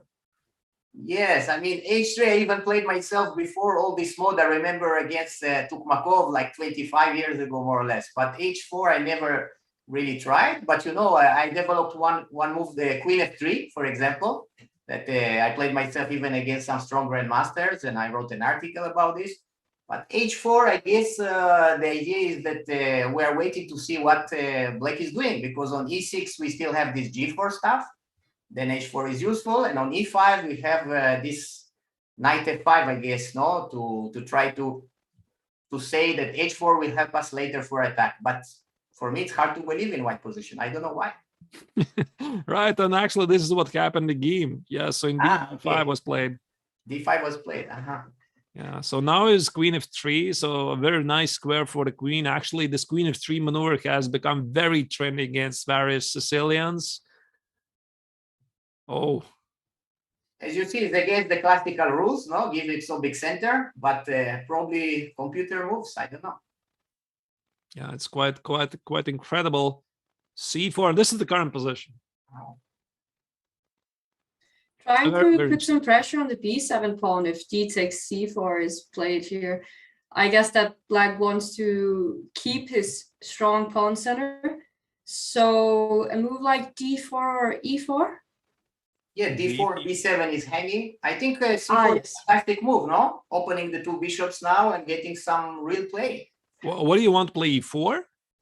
e4 she wanted to play, yes. Queen b, there's no queen b3 is going to be knight c5. Okay, and e4 is actually on the board. e4 is logical, yeah. Also giving the knight a square on e5, potentially. Can I start and the big g4? attack? Can I want to somehow justify my decision to play h4. So can I do in this position? I don't know, maybe it's ridiculous. It's ridiculous, right? Well, it's interesting, but it's hard to believe, yes. Yeah, I also don't believe it, really. Yes, 95. But instead, maybe queen f4 was possible, no? Because threatening to take on c7 and bishop f4 again. Suddenly offering to change queens is a big surprise, of course, not with the spirit, but maybe. But Christopher liked Arturs' idea and actually have gone queen h3. I don't like my own idea. But I just suggested it. I want to see where it goes. But after d takes on c4, and yeah, I don't know. What does he want? Must be g4. G4, knight d5, as you said, makes sense. And yeah, because this position after g5, knight f4, now the queen is under attack. Okay, I queen could h2. go. Oh, the bishop on e2. Yes, that wouldn't be so good. No, this looks very, very fishy. I mean, knight f3 is incoming. Yeah, so first rook e8, maybe there is time, yeah. Yeah, maybe take, rook takes on b7, but even this position, I mean, only Black can be playing here for the win. And instead, something else happened. Black played h5. He didn't take the pawn on c4. Wow. He might want to go knight d5 to g4. Threaten the mate on h2. Big respect for g4, but you know, old school, we learned that for attack on the side, you have to react in the center, right? And here is acting on the side h5, giving some squares. I don't know, it's a bit suspicious. Maybe it's still okay. I guess still Black is very solid. Yes, how to continue with white? Yeah, you have to find some way to create something. Very big decision. Do you take on d5 as to not lose the pawn on c4, or is queen takes c2 a major problem in that position? It's an Probably interesting question, it is. no? Because you have even queen sacrifices somewhere there after rook b2. Maybe I can try to go for some kind of a domination. I'm not sure how great is this idea. Something like bishop e3, d takes, bishop d4, play something like c3 and claim that I have a bishop pair. But how great is this idea? I don't know. Yeah, it's hard to say. Even black can play b5 maybe. Yeah. Yeah, I mean, meaning, yeah, bishop e3 takes, b5, c3. There's no threats, right? My only idea is g4 at some point, but I just don't know. Okay, c takes on d5 is on the board. By the way, I remember one old lesson that I had once from Psakis, Lev Psakis, famous legend. And I remember that he said something clever. He said that in Sicilian, you have to put knight on d7, knight on f6, so you can't be mated. Maybe it's fitting here as well, this advice. There's also the saying with a knight on f8, you're never mate. Yeah, this Alekan said. Very Yes. good. Very good. This is a famous one. Right. But I think with both the players under 45 seconds at this point, it could be a real coin flip here. The game could turn very, very wild soon. Wow. Artur, do you believe that it is more important in time trouble to control the initiative? Because this is what I believe, but maybe at this level, it's something else. I think that the most important is to control your nerves more than the initiative. Yeah, but you are right that it's easier to play when you have some activity. But from other side, sometimes, in defense, you can also have only moves, right? And then it makes it easier for you when the opponent is looking how to give mate. So I think the most important is to keep calm, hold the blood. Here, rook takes e1, big threats and active threats, right? Yeah, nicely spotted. Yep. Very nice one. But in general, Christopher is great in this kind of situations, being short of time. He has very good control, usually of his nerves. He's a great bullet player, as we know. So I think he will have some chances here. Let's see. Especially, look at this. Look at the time of Leon. Yeah, it's going under 50 seconds. Unbelievable. b5 and the pawn on d6 still remains. Yeah, it's exciting position, right? Yeah. Anything So, can happen. rook c3 might be also a threat at some point to bother the queen on h3. Where I'm going to put it, on h2 somewhere, I don't know. Yeah. The queen seems punished, right? Have to be activated. Queen g3. Queen g3 getting it maybe somewhere now. Bishop h6, big threat, yeah? Yep, bishop h6, and maybe up rook c3. Okay, doesn't matter. Oh, king f8, surprise. But now it's just intuition, huh? No seconds on the clock, yeah? Queen g5 going after the pawn. Wow, Christopher activating very fast. Can you just take the pawn now? Yeah, but d6 is hanging as well, so he defended first, right? Mm-hmm. Suddenly, white got some harmony, right, guys? Yeah, it definitely seems that white is taking over. I like what Christopher is doing here. He just saw a pawn, he took a pawn. The pawn on d6 still lives. Yeah. And in some Easy. cases, bishop takes f7 could be a threat. Now rook coming to d3. Oh my god. Rook g3 is coming in. Oh la And la. how do you, this is ulala, how do you This is stop big. the g7 threat? I thought maybe there was even bishop takes on f7 before. Very quickly, I just want to mention bishop f7, king f7, queen g6 check, and the king goes wherever it goes, and rook g3. So there is no more knight h5 and no rook e7. Great spot. Yeah, but sorry. No worry. Sorry, just a second. I think the game actually finished already. Yeah, it finished. That's why I lost it. Yeah. Ah, okay, that's why. Yeah, that's why I lost it. Okay, we can see another one. Vincent with 70 seconds. Wow, what's going on? Let me try to find it. You're already on the game, actually. Ah, you're on I'm the already what on the game. What are those pawns? How did they get there? Oh my A7, god. b6, c5, d4, e3. Unbelievable, man. But now These rook take pawns were in e3. exchange. Rook take e3 is coming, no? Oh, that yeah. could be a problem. Rook take e3 e3 is anyway. good. It's Rook so take great, e3. yeah. He's And spotted. he takes on h2 Excellent. to go queen h6. But there is Check. rook h3. There is rook h3, guys. Yeah, rook h3. Don't believe your enemy. Maybe he was afraid there's going to be perpetual check, and he felt that. But there was King G1, Arthur, right? There was King G1 there on Queen F4. Yeah, there was. Yeah, there was. Maybe I think I have the time to show it while you're following on the live screen. So instead of King F1, King H2, Queen H6, Rook H3, check, and King G1, there's no more checks, no more checks. And you are Rook up. That's not bad. Yep. And in the game, what happened then? Okay. Oh no, King H7 blundering Rook F7. Oh gosh. Ooh. I think this might be some nerves from Mishra. For sure. Well, this is the moment that I say that these players like Vincent is very cold-blooded. He can find amazing ideas being short of time. Yep. And the game is finished. Wow. And maybe Mishra, maybe this is also a good lesson for Mishra. You know, he's so young and trying to learn to control his nerves. Could be very good. Absolutely. Absolutely, Ellen. You know, all these games are win-win. They can't lose. Yes, exactly. They're learning. The winner's attitude, yeah? Absolutely. All right, The let's game switch. against Mohamed Salah and Let's switch to the only game remaining. Bunai This is a from good our game. team. Let's see. Okay, so equal material. Black has the more active rook, but the pawn on e4 seems difficult to defend without some rook g5, rook g4 coming back. And also the pawn on b5. Yeah, as we know from the old masters, you know what happened usually with most of the rook endgames. Yeah, rook's endgames usually the same result, but are very complicated for sure.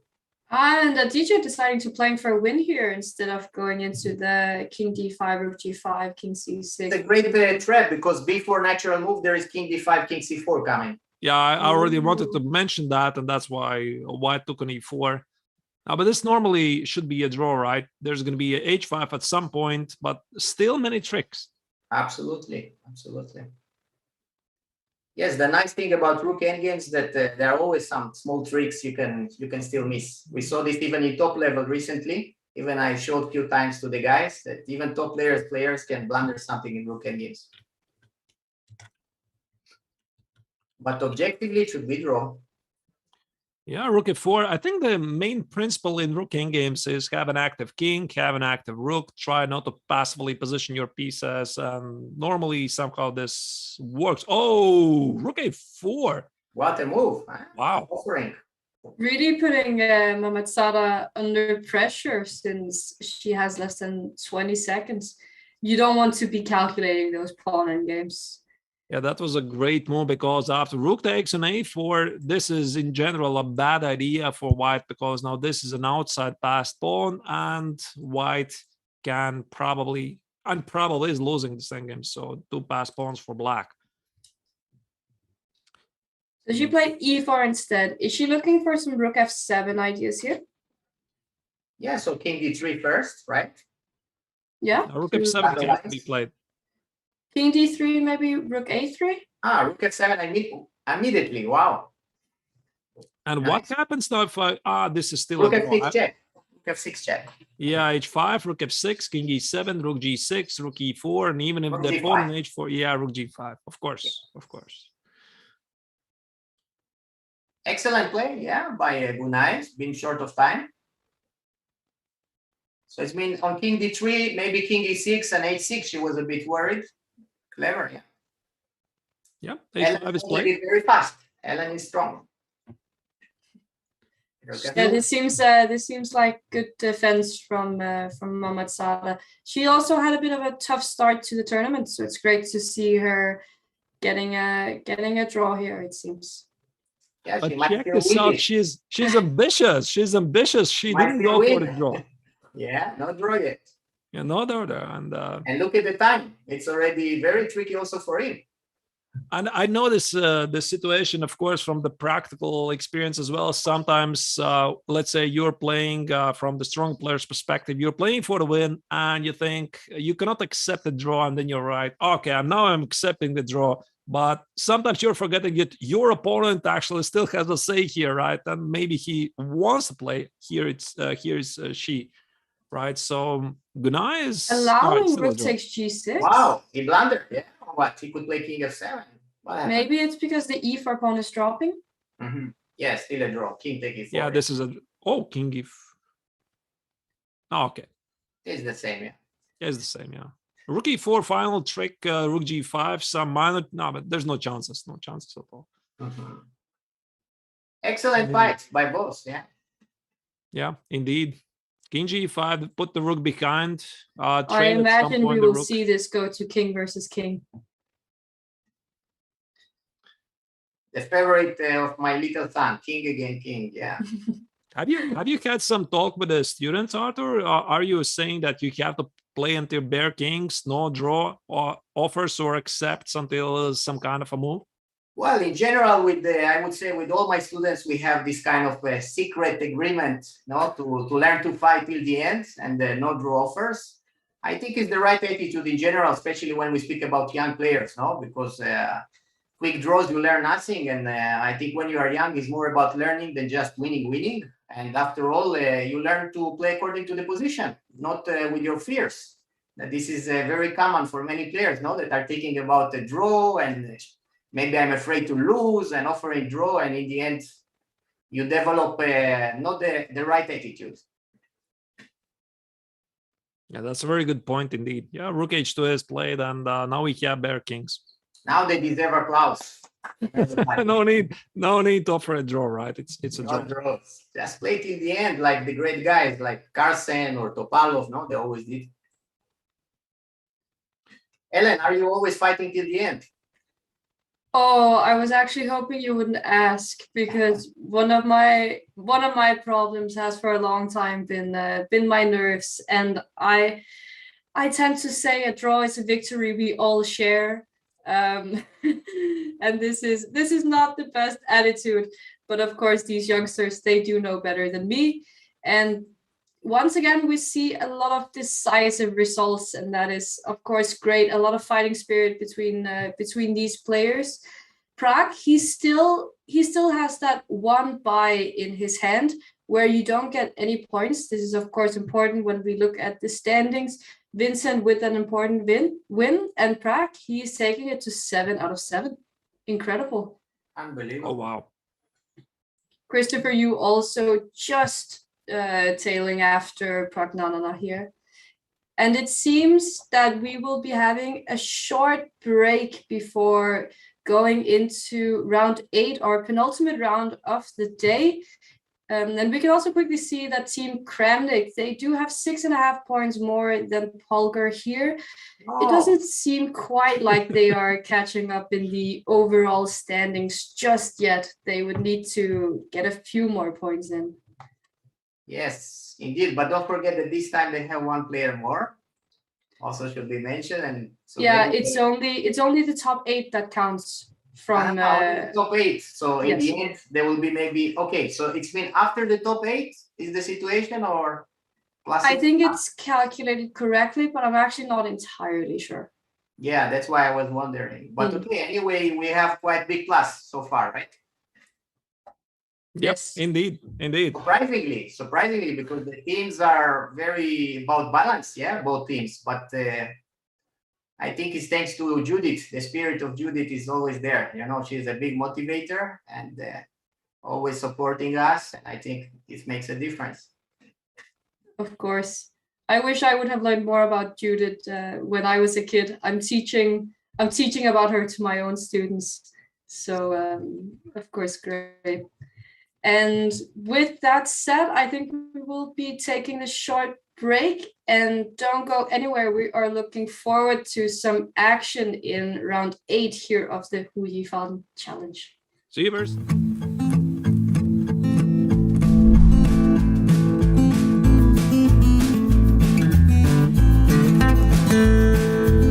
If the rook goes to f7, then there is still Hours on g4. So after king to f6 and king to f2. Tenemos el rey ahí en e8 un poco mal, no podemos enrocar corto. Y también se puede hacer, por ejemplo, alfil g4. Защиту. Но пока что они этого не делают, играют ферзь d2, рокировка, и теперь играют c4. Thank you so much for the lessons. Gracias por las clases. Gracias por las clases.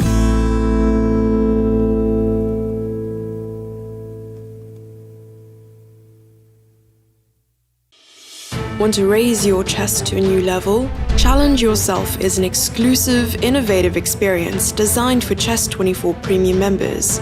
Train like a champ, with a unique set of lessons prepared by the coaches of the challengers. Boris Girlfriend and Co. will help you improve your chess. Play a champ. Play a grandmaster each day in Banter Blitz. Take advantage of this incredible opportunity from June 10th. Go premium and challenge yourself.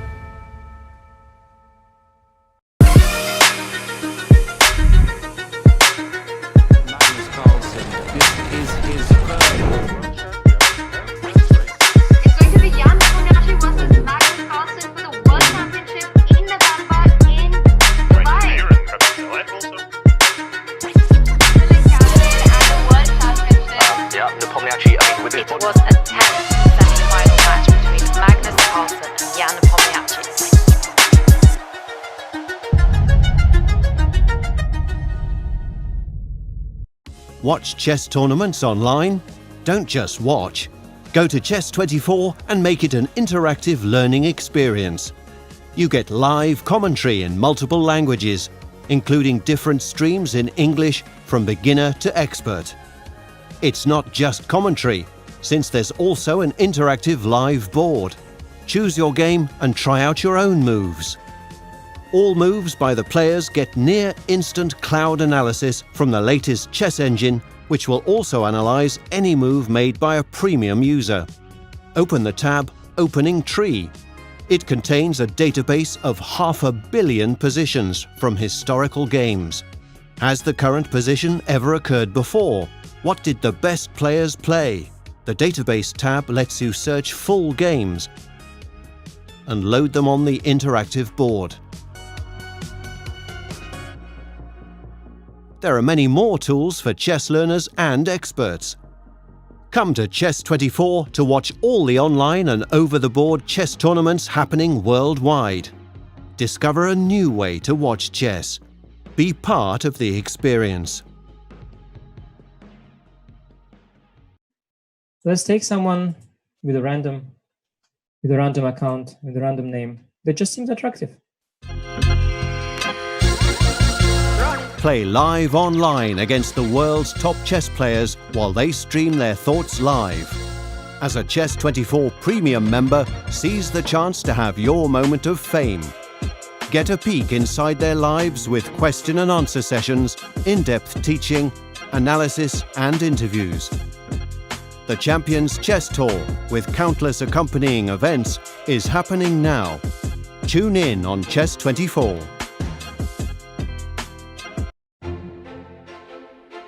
Super discounts on merchandise. Massive sales on courses from Chessable. Chessable and Chess24 bundles, with new deals appearing every day. Visit chess24.com/deals.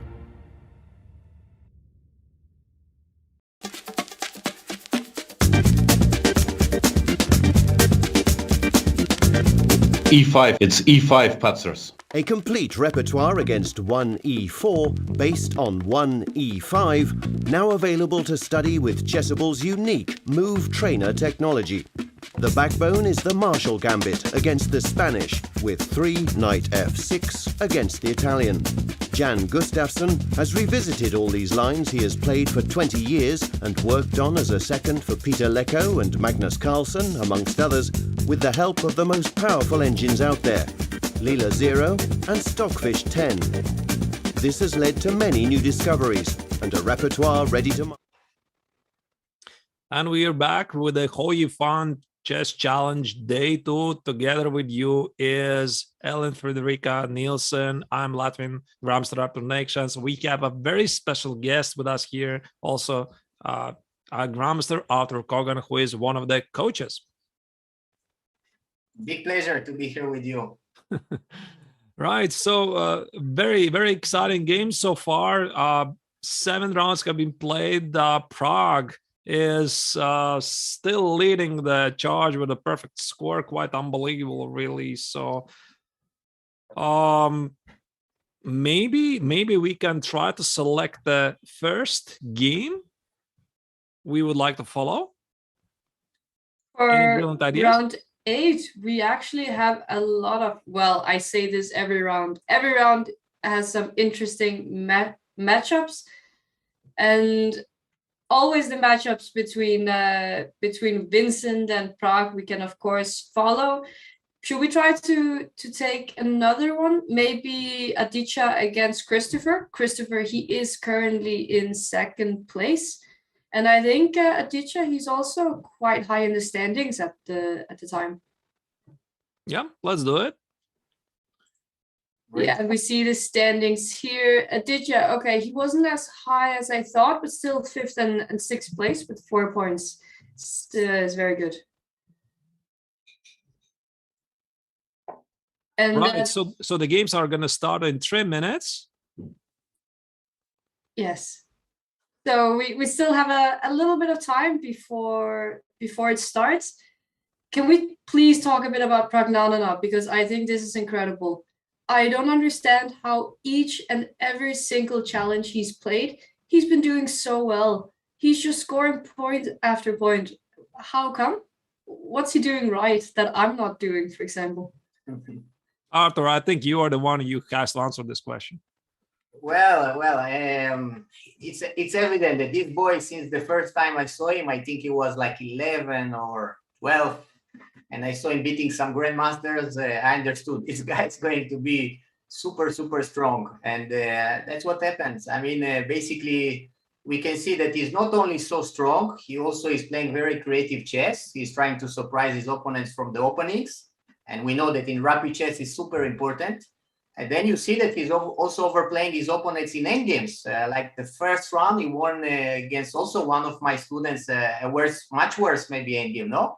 With a pawn down, and then he overplaying with a better knight against bad bishop. So I mean, the guy is just excellent in all parts of the game, but especially the winner mentality. I think this is the biggest difference. This is the biggest difference because he and Vincent and maybe a few more, but he especially, you can see so much he wants to win. He's ready to do everything possible to trick his opponents, to fight drawish positions, and to take every half point. And, well, he has the character of a champion for sure. Absolutely. And actually, I'm still following the chat, what the chat is saying here. And one of the comments was that there was a suggestion, maybe we could have a prediction if Prague is going to have 9 out of 9 after today. Wow. Quite incredible. I think it's possible. I mean, I didn't think it's possible before the start of today, but now he's playing so confident chess. I wouldn't be really surprised. Yes, I mean, possible, but if we take a look at his opponents for the next 2 rounds, we can see that in this round he is playing Olivia Kielbasa, and in round 9 he is playing Mehmet Sada. So I think if he's going to get 9 out of 9, this is a pretty good chance for him, because neither Kielbasa or Mehmet Sada have been doing extremely well. But I just have to say, I remember Rilton Cup 2018, I think it was, the only time I have ever talked to him, because we were playing this table football, you know, you have to stand and turn some screws and there's this little ball going inside. And he was there together with Nihal, and we played this table football with them. Not only in chess are they strong, but they also know how to play table football. These youngsters, they can do it all. And we see that the games, they have started. Yes, and again, Christopher plays b6. That's very interesting. My line, guys, it's my line. I don't know if you know about this. No, we don't. Please explain. Oh, no. Oh, my God. It's an old story, but in the 90s, I suddenly got inspired and I played this in one game, b6, and then I won a nice game. Then another one, I won like 3-4 games. And then I even published an article about this. But while publishing the article, I thought it's my line, Kogan opening or anything. And you know what I discovered, Artur? What did I discover? When we opened the computer, suddenly games of Alekhine from the past playing b6. and probably Fischer one game and Smyslov another game. So it made time to time it was tried by some top players. I called it the Grufeld, the Queen's Indian, because my idea was that on knight c3, let's say knight c3, bishop b7, and now one of the, yes, I mean d5 is one of the moves, but otherwise, let's say whatever move, knight f3 to play d5.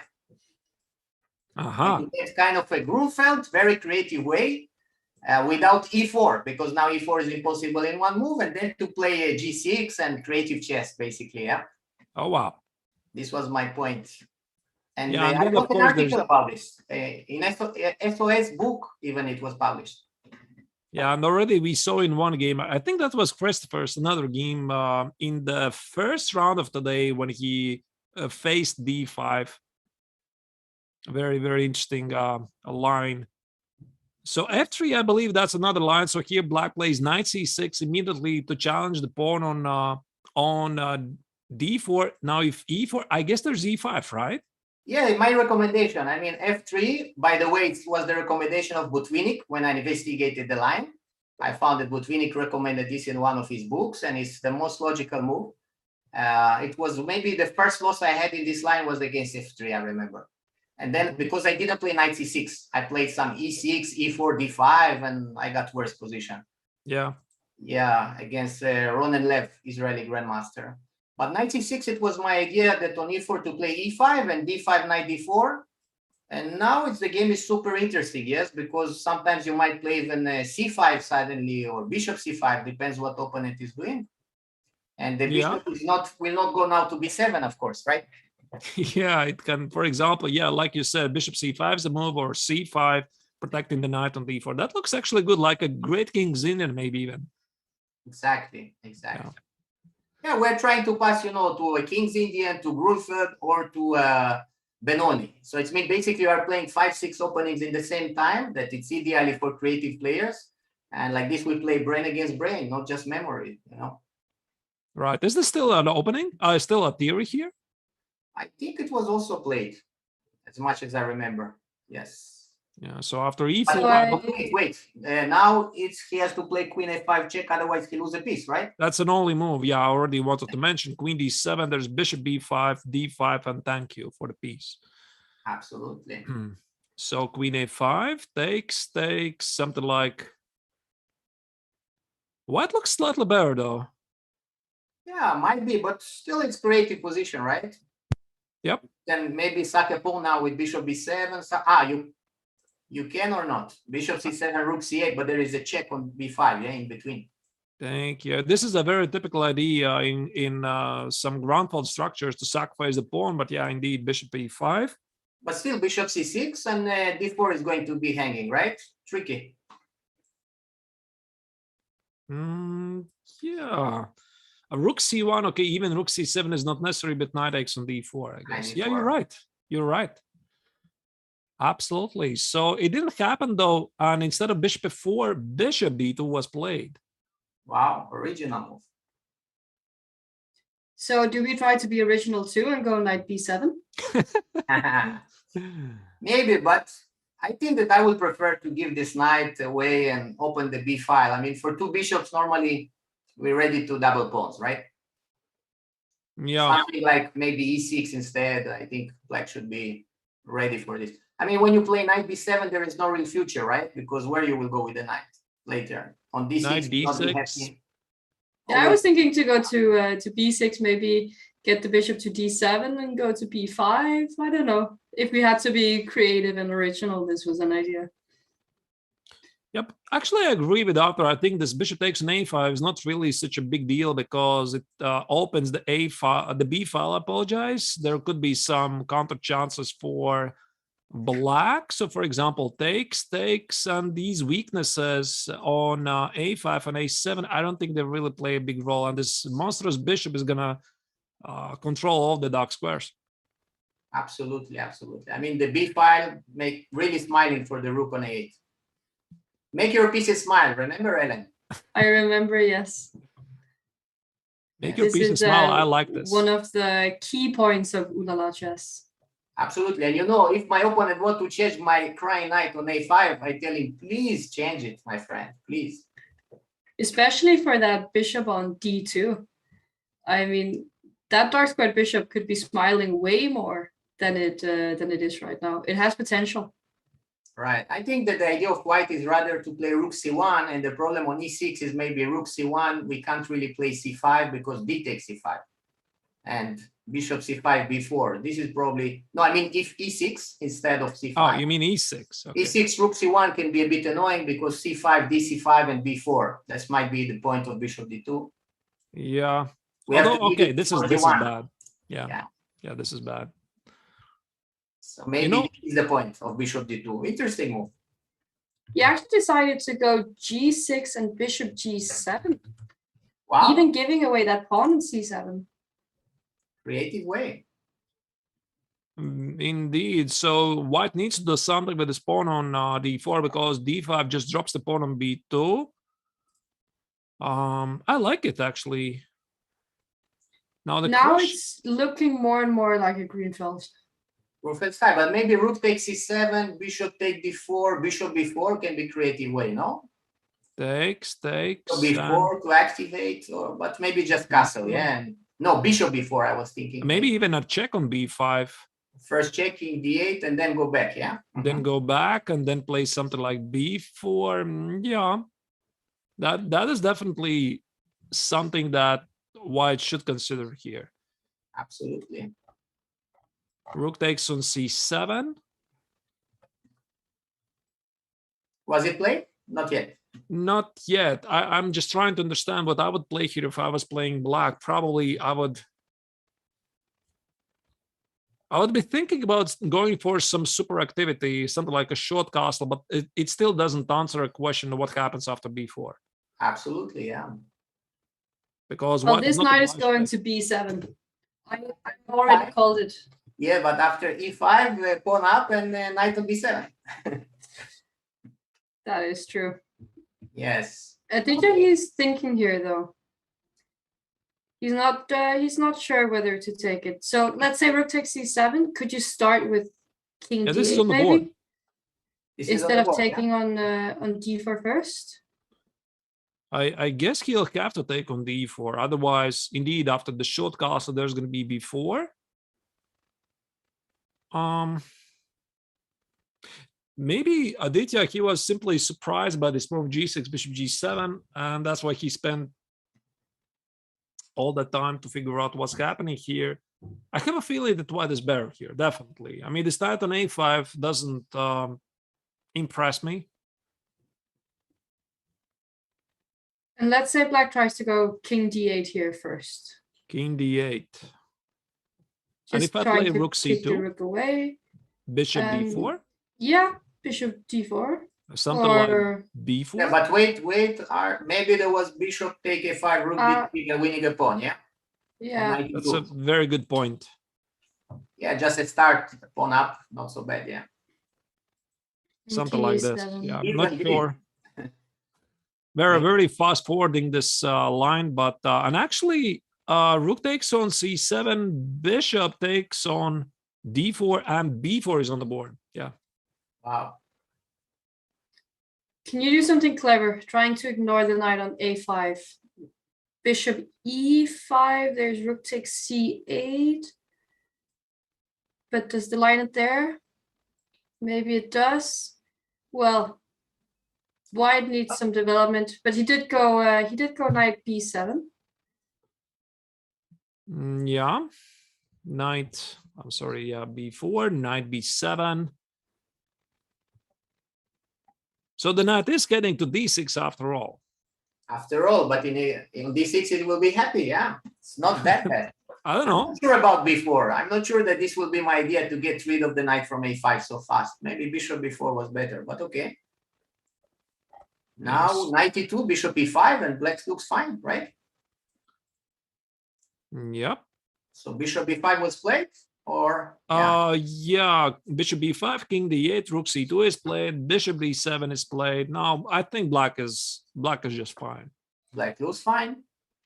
So I think you're right, Arthur. You said this b4 move, maybe it was too early. I mean, it's a very tempting move, but then again, white shouldn't be very unhappy with the black knight being on a5 because it's literally not doing anything there, right? There's no future. Exactly. So it's going to go back to b7 anyway. And now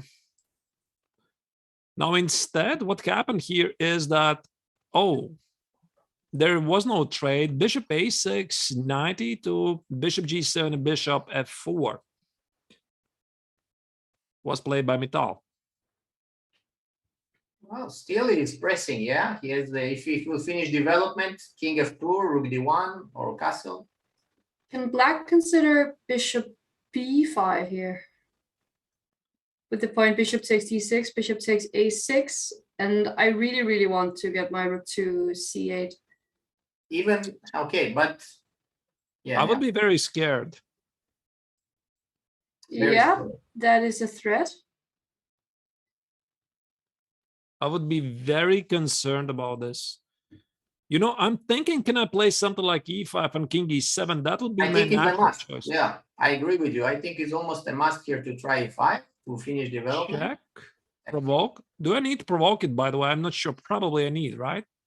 Time is money here, yeah. And go back. But now there's another problem, this weakness on d5. So exactly. Wait, maybe instead king e7, there was another move. Maybe now bishop b5, the move she mentioned before. Also, it's no, we have no time. We have no time, yeah. So there's rook d1 anyway. Yeah, white is definitely better. I like what he did. So maybe we. Wait, the last position, rook c8, rook d1, king e7. Maybe we're in time or not. After maybe. Bishop b5, bishop here. Bishop b5. Yeah, take, you said, right? King f2, rook c8. Maybe we're lucky.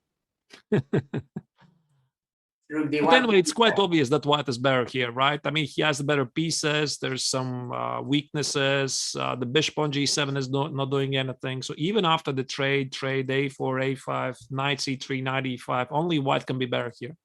It's about surviving. But okay, there is knight d6, f5. I mean, there is some counterplay at least. Yeah, there is some counterplay, but definitely white is in the charge. And he didn't give a check on g5. Now that's interesting, actually. I wasn't sure myself. Do I need to give this check? Because this pawn on f6 actually might be a useful move as black is about to activate the bishop on f8. Yeah, maybe hide the king on f7 sometimes, yeah? Yeah. Interesting. Knight c3, knight e5. I think that's a very big positional threat. So I guess black needs to be very aggressive with something like f5, but maybe he simply cannot afford to do it. f5, there's going to be bishop g5 again. So that's why he plays bishop c8. You see, if there was a pawn on f6, he can't play bishop c8 probably, yeah? Because there was rook c7. So there is the disadvantage of not giving. Oh, wow, that's very deep, yeah. That's very deep. By the way, the bishop g5 check is also Petrosian style, yeah? We call it the invisible move technique. You know, you make a move, it's there, and suddenly it's not there. And it's very useful from the days of Rubinstein, right? It's very interesting that you mentioned that. I just got a feeling that bishop g5 had to be played. I wouldn't have guessed that it was Petrosian's idea, right? I know it from subconscious knowledge that it has to be played. Yeah, I mean, in the Petrosian variation, for example, in the Queen's India, no, bishop b5 check, c6, and then go back. It's a famous move to provoke that the piece will be slightly worse. And in this case, it's also the 7th rank, so probably more advantage than disadvantage. But maybe bishop g5, was he worried of bishop f6? No, there was no time, right? Rook c7, okay.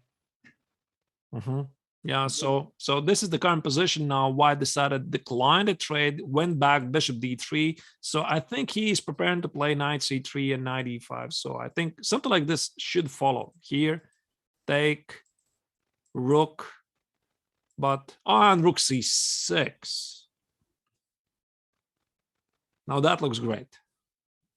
Yeah. In any case, it was very deep to go back with the bishop to d3 to put it in an awkward square, no, and then to try to change the white square bishop of black and to get bishop back to a6, basically. You know, this is the point. A very, very deep understanding of the position. Deep understanding, yeah. Black should play something fast, maybe f5. Yeah, I wanted to mention f5, but I noticed that after... Oh, wait, there's White's move. Yeah, White's move. So White move. Yeah. Typical bad news, huh? It's not your move. Rook d1 is played instead. Aye. That makes sense. Yeah, but slowing down, right? Maybe. Slightly slow. What about bishop a4, rook c7, king d8? He didn't blunder. He has rook c1. Okay. He has rook dc1. Almost blunder, not enough. Almost a blunder, yeah. Almost is not enough. How is that position after bishop a4, rook c7, king d8, rook c1? Does black have some kind of way to try to untangle here? Because now the knight is far away from d5, can't go to c3. But you know, there's a rook on the seventh rank, what take Capablanca? Yes, it's value minimum 1 pawn. Dangerous. Minimum 1 pawn up. Yeah, and bishop g5 check is a big check, and it's not going to be easy for black to defend. But anyway, it didn't happen. Yeah. Rook c8, knight c3, bishop e6 is on the board. You know, I have a feeling this rook d1 was a bit slow. Yes, for sure. Now this entire approach of knight e5, if white decides to go for it, he simply misses a very critical tempo to position the rook on c6, because I felt that this trade should be great for white. There is the sweet bishop a6. Did he play? He played. Yeah, he already played. Yeah, because the idea rook c7, knight d5 check. So he has to go to awkward square like rook c6. And now b5, we got rook c4, yeah? Very tactical now suddenly. It got very tactical, yeah. Very important point, yes. No time for some tactics, yeah. Okay, so yeah, but b5 again is a very responsible move, because if white's plan fails, the bishop on a6 is just shut out from the game. Of course. Yeah. So yeah, you can't go b5, and then what to do with white? Yes, is a question. Double the rooks problem. White did actually go b5. Yeah, he did go. He What did go. What did he see then? Maybe just rook dc1 now and knight d5 and enter to c7 in the end. Yeah, but this bishop on a6, I don't know. No, rook dc1. Rook. No, bishop c1 is on the board. Oh, on the board. Bishop a3. Wow, what a move. Oh la la. Bishop a3 from the other side. You see, the guy sees some incredible ideas. You know, this really, Arthur, amazes me, because when I'm seeing other players thinking, sometimes I see players who are thinking exactly like me, right? So I see the ideas, they're playing exactly the same ideas, and I predict those moves, and they're playing those moves. And then there are those players I just cannot predict. I mean, they're playing different chess. I mean, and good chess. For example, moves like this bishop a6, rook d1, bishop c1, it just drops out of my radar. But they're good moves, I think. Absolutely. And you know, normally the most dangerous players for us are the players that we can't guess their moves. Yeah. Yep. This is absolutely like this. Is this part of the prep, a part of the training, perhaps, that coaches are training students to pick up the most, maybe not the top move, the most obvious move, but the third, fourth, fifth move? Because, for example, I played some games online against, for example, Nakamura. He's just incredibly difficult to play, because, for example, I'm calculating the first line, the second line. He plays the fifth line. I just have no time to adjust to it. I just have no time to think about this. I just know that some people are immediately like programmed to look for something else right away. So is this part of a very special training?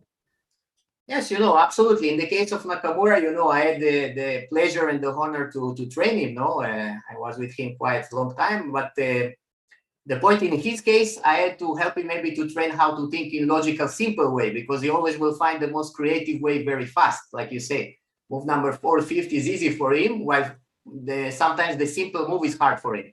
But for most of the kids, or not only kids, also adults, definitely it's important to work on the creative part of the game, no? To find the moves that are unexpected. And basically something we have to work on this. And luckily, there are also some great books I must mention. For example, the book of Afek about, I think, invisible moves, right? Something like this, with great examples. And also we have the book of Manela, for example, about thinking as a machine, right? Thinking like machine. I think it's also fantastic for training this. In the end of the day, we have to, you know, especially nowadays, the young generation, they're working so much with the engines that some moves that for us, the older generation, well, I'm a bit older than the rest here. I mean, are almost impossible to imagine. But of course, when you put the engine, is the first line, and it's also important.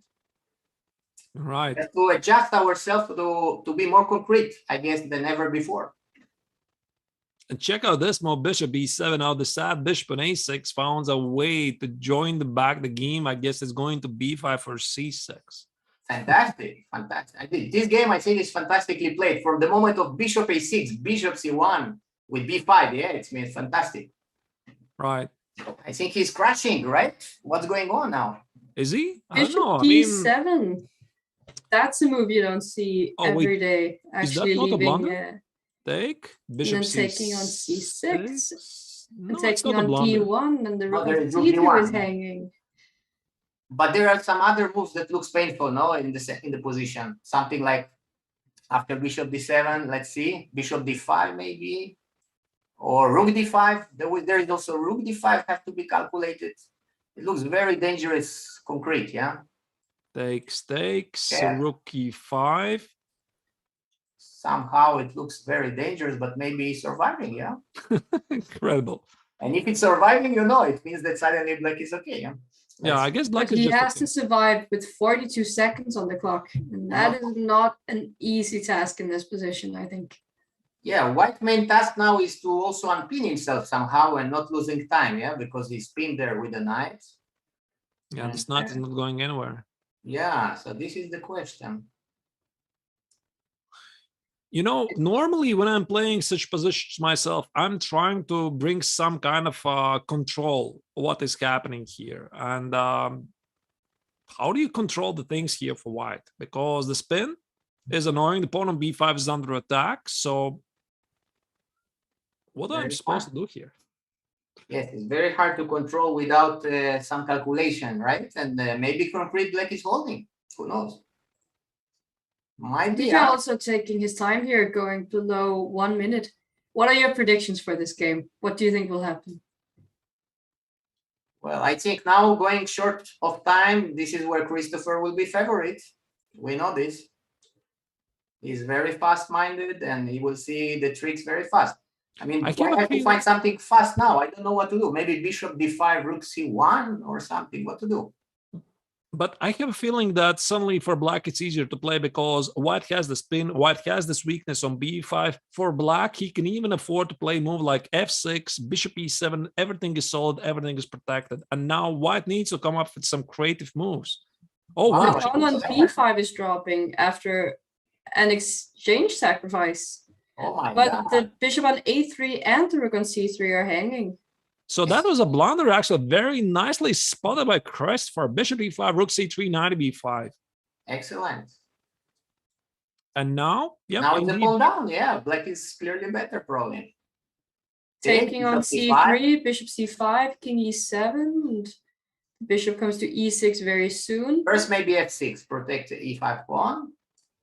Ah, yes. f6, king e7, bishop e6. This already looks like. Yes. I wanted to announce a technically winning position, but now white is very quickly, of course, to organize a counterplay in the center, and he's very clever. Has to try something.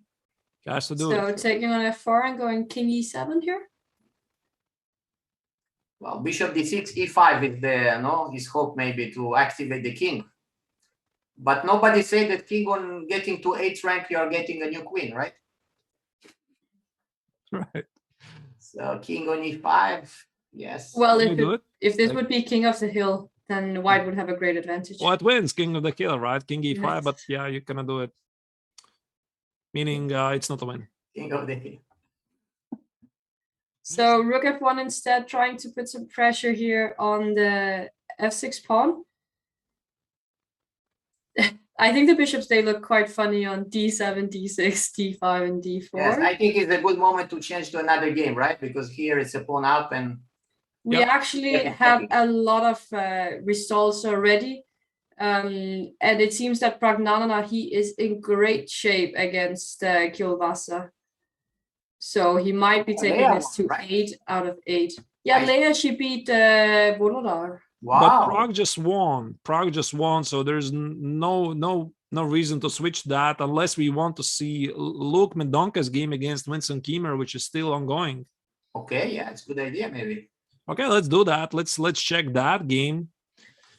Another Rooken game. These are the things that you should study. Again, but black seems better, right? What we have, pawn up. Yeah, and active rook, the pawns are connected. This seems like a very, very good position. King g5, h5, h4 coming perhaps. This should be technically winning, right? Just a matter of technique, they say. But again, you know, the rook endgames, the tendency is always there, yeah? Even with pawn up, many times they are drawing chances, I'm sure. I mean, how to win? You have to create one pass pawn, and it's not so easy, yeah? g5, g4, it's always tricky there. Because take and rook c5, right? So it's not so simple. Right. Let's see what will be the winning plan. It's maybe Rook not e3 easy. is the threat. Nice trick. A nice one. Nice one. And now maybe king h4 somewhere, yeah. King h4, then g5, h5, g4 if black is careful not to miss any rook d6. And no, he plays rook c4. Okay, he's waiting. Maybe rook d6 was the issue there. Yes, yes. But I think this is the kind of position where black is not obliged to play the perfect game. He can shuffle the pieces here and there. So plus 5 seconds every single move. Now it's white who is supposed to bring up the perfect defense. Black is not under pressure to deliver the winning idea right away. Absolutely, absolutely. I mean, the chances from practical point of view are very big. Yeah. But yeah, it's not easy to see objective win because maybe h4, king h5, g5, g4. Yeah, he has to find some way to enter. I wanted actually to recommend a5, rook e4, and then put the king on h4 so that after rook d6, there would be no attack on the pawn on a6, on g6. But okay, this is something else. Also interesting, yeah. And now g5, right? Right. Oh, maybe not. First king e6, he got time. I mean, if you can get g5, g4 in here, that would be very nice. Indeed. But as a student of Peter Lecco, I have full faith in Vincent to win this game. He should do it. Well, there are all the chances, also by time, by position. Unbelievable. And actually, we have breaking news because Christopher Yu, he actually lost that pawn up endgame against Aditya. Oh, wow. We are going to check this. We're going to check this. I mean, there was a blunder. He had a technically, what? I mean, almost winning position, and he misplayed it. Unbelievable. What happened there? Did he lose on time? We are going to check it, but I mean, we are going to follow this game. Maybe he got overconfident in this moment. Yeah, it also happens sometimes. You get overconfident and you can blunder in one move. We know this. So how do we think Vincent, he should proceed here? How can we get this g5, g4 going? Yeah, sooner or later he will go probably g5, g4, but his normal first he's going around, playing around, doing maximum he can to make his opponent tired, right? As Dvoretzky said, no, repeating moves some 2 times and then change. It's a very practical way. And we also have no rush. No rush. But finally, we'll have to make decisions sooner or later. Now, g4 already is coming, right? Yeah. Yeah, g4 has to be played. now. Now I think it's close to winning. If he got g4 like this, it looks great, yeah. And placing the rook on the b file perhaps wasn't a great idea because then he couldn't put his rook on the 5th rank. Yeah, why didn't How about rook find the e4? Rook c4 somewhere and it's finished, yeah. And if takes rook d5, we just go back with the king to f6. But now rook c2 check. The king has to go back, and We should even be able to take on h3 here, and then with a check, we can go to h5, g4. Yeah, but g3 He is decides to maybe more play technical. g3. Yeah? G3, Yeah. king to f3 now is the plan. Yes. f6, e5, e4, f3. Still not very obvious. Yes, And he it would should be try to winning. play rook here, exactly. Okay, now rook c4, rook a4. Now that should be winning, right? Again, now Right. black has made a progress, big progress. Yeah, rook In c4. all the point, probably all the point of this rook endgame that is winning because this three island, you know, in the end of the day, always you will attack one of these weak pawns, yeah, e3 or a3. It's very hard to protect everything. Just a second, I just wanted to mention this moment after rook c4. Was there no rook h6? But King then king e5, e5 and king e4, getting King to f3. e4, and this threat is unstoppable. And after king g2, check here, and king f3. Yeah, there's nothing happening. Yes, the magic square is f3. And Yes, he's he going couldn't there play- with the king. Sad news, he couldn't play king f3 because rook f2 mate, yeah? This Yeah, that was a cute one. Yeah. I think we might see also an umbrella at some point. f4 sack a pawn, yeah? f4 sack the pawn and play king f3. Yeah. The dream. We like umbrellas when there is rain. I think Mendonca, he will resign this very, very soon. Sure. We already losing. Can we see another one maybe? I think this is actually the last game going. The last game, okay. Yeah, this is the final. So let's see what we had. Some results. Leia winning is amazing, yeah? She won against Volodar. That is a great player as well. Yes, is that? Oh no, she lost the previous game against A Wonder. But she has, she's gone to 50% now. That's great to see. Good, and she promised me to pass 50%. So let's see. Oh, that's great. That's what I demanded in our last training. Yeah. So she's going in the right direction. Good. Yeah. Okay, there's many ways to win this. Now g2 rook f1 is incoming. Unfortunately for white, there's no stalemate because the pawn on e3 stands. Yeah, so absolutely. That would have been cute otherwise. Crazy rook. Yeah.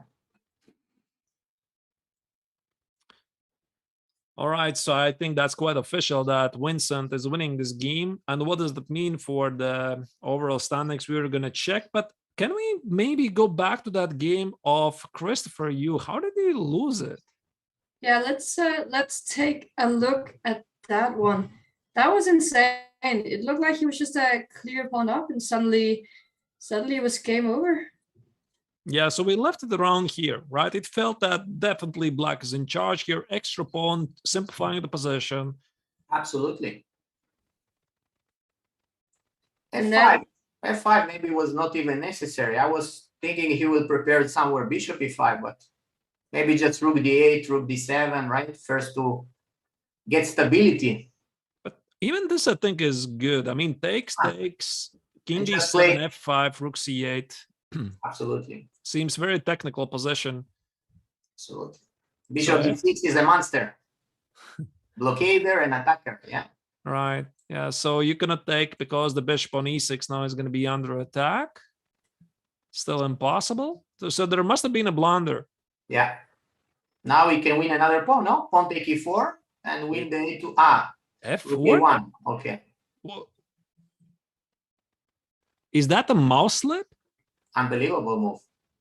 Yeah, probably mouse slip. That, yeah. oh my goodness, that's a mouse slip because I think he wanted to play f takes on e4. It makes a lot of sense. And after bishop e4, just grab the pawn on a2 or something along the lines of this. Yeah, maybe bishop a2, there is rook a1, but there are many other moves, yeah. Oh, wow. So c8, yeah, it's a pawn up for nothing. So mouse slip, yeah. Yeah, it feels like a mouse slip, and now white is very active. Unbelievable. And the influence, of course, when you make a mouse slip is also, you know, it's not positive. Wow. Yeah, king e5 comes in, and suddenly white is very active. Rook e1, rook e6, bishop e5, etc. So maybe black already is lost. Oh, wow. What a turnaround. G5 was probably already losing move, yeah. Unbelievable. It is what it is. Yeah, in the meantime, what were the other results? So maybe from the most exciting results, did we already mention that Prague won his 8th game? Yeah. So he's going for it. So he's going for this 9 out of 9. Maybe we can see Leia that did so well winning against Volodar. Yeah, I think we still have a little time, something like 9 minutes. Let me Now Wonder won as well, I see. Yeah, okay. Yeah, I had a little sneak peek, and a Wonders game looked to be absolutely crazy, actually. Ah, yeah, okay. A Caro Khan. A Caro, okay. This looks a bit like the line we were talking about. Well, not this, but yesterday we were also talking about the Vincent game in the first round against a Wonder. Did you see this one, Arthur? Yeah, I tried to explain that this is very top-notch theory. There's the c5, knight c6, queen b6 idea, and white sometimes plays knight e2, knight b3 to skip all those ideas. And sometimes the knight is good on b3, sometimes it's not. I mean, yeah, you know, I played this also with white many times, but there is maybe I can reveal a small secret that I was at least one of the first, maybe not the first, because I think Ochotnik was the first to play the line after knight f3, c5, you know, I mean e6, bishop e2, c5, bishop e3. I was one of the first to play this line, and I even won games against some grandmasters before they were published in the old times, you know. And it was funny that later it became a main line, so I was very happy, yeah, because it was, I remember in the very old encyclopedia, interesting, you know, without games, and I investigated this and I found some ideas, and finally, even Gelfand played against Karpov, so it was a big honor, yeah, to this creative idea. Now it's just normal, finally, yes. I mean, here, queen b6, knight c3, all these lines are very interesting. yeah, there's the sacrifice on the pawn on d2. There's this queen e1 at some point later. Yeah, incredible. Yes, incredible ideas here, very creative stuff. Yeah. So let's check what happened in the game. Knight b3, 4a5 is a very typical idea. G5, bishop g7 again, knight e1 again. Top notch. This is very theoretical. Many games have been played. Yes, I even played it with black already. I had opportunities. Okay. Oh, very interesting, yeah. Very interesting. That's interesting, by the way. So white plays f4 and just ignores the pawn then. b3. Yeah, she's playing very dynamic chess. That's what I like about her style. Yeah, she's playing just dynamic, trying now knight d3, knight f4. Yep. Ambitious girl. Oh wow! Now there's a big mess. Wow. She's not afraid of nothing. She's not afraid of anything. Wow. Rook c1 is coming. Incredible. Queen c4, yeah. But that's the way to go, right? Against strong players. Yeah. She's confusing him. Yeah, definitely. I think she managed to do it now. But black should be doing really great here. I mean, absolutely, I agree with you. Looks great for black. He has an extra pawn, monstrous pawns in the center. So there must have been a blunder. But suddenly she got this activity, right, of pieces. So it's very tricky. From one side, e3, e2, exactly. Yeah. Those pawns remind me a bit of Vincent's pawn and of Mishra's pawn in the other game. Yeah, but how they always lose it with such pawns? Normally you win with such pawns, right? Yes. So I think he tried to simplify, Volodar tried to simplify the position with rook c6, and he simply missed bishop takes on e3, and now the bishop on e5 is under attack, and after f takes, rook takes lost on time actually in unbelievable position. Yeah. Amazing trick, yeah. But he was already in sort of trouble after rook takes on c6. Probably rook takes on c6 was not necessary, right? Yeah, because tactically it doesn't work. But these pawns, I mean, I have a feeling that white is in deep trouble here. They are beautiful.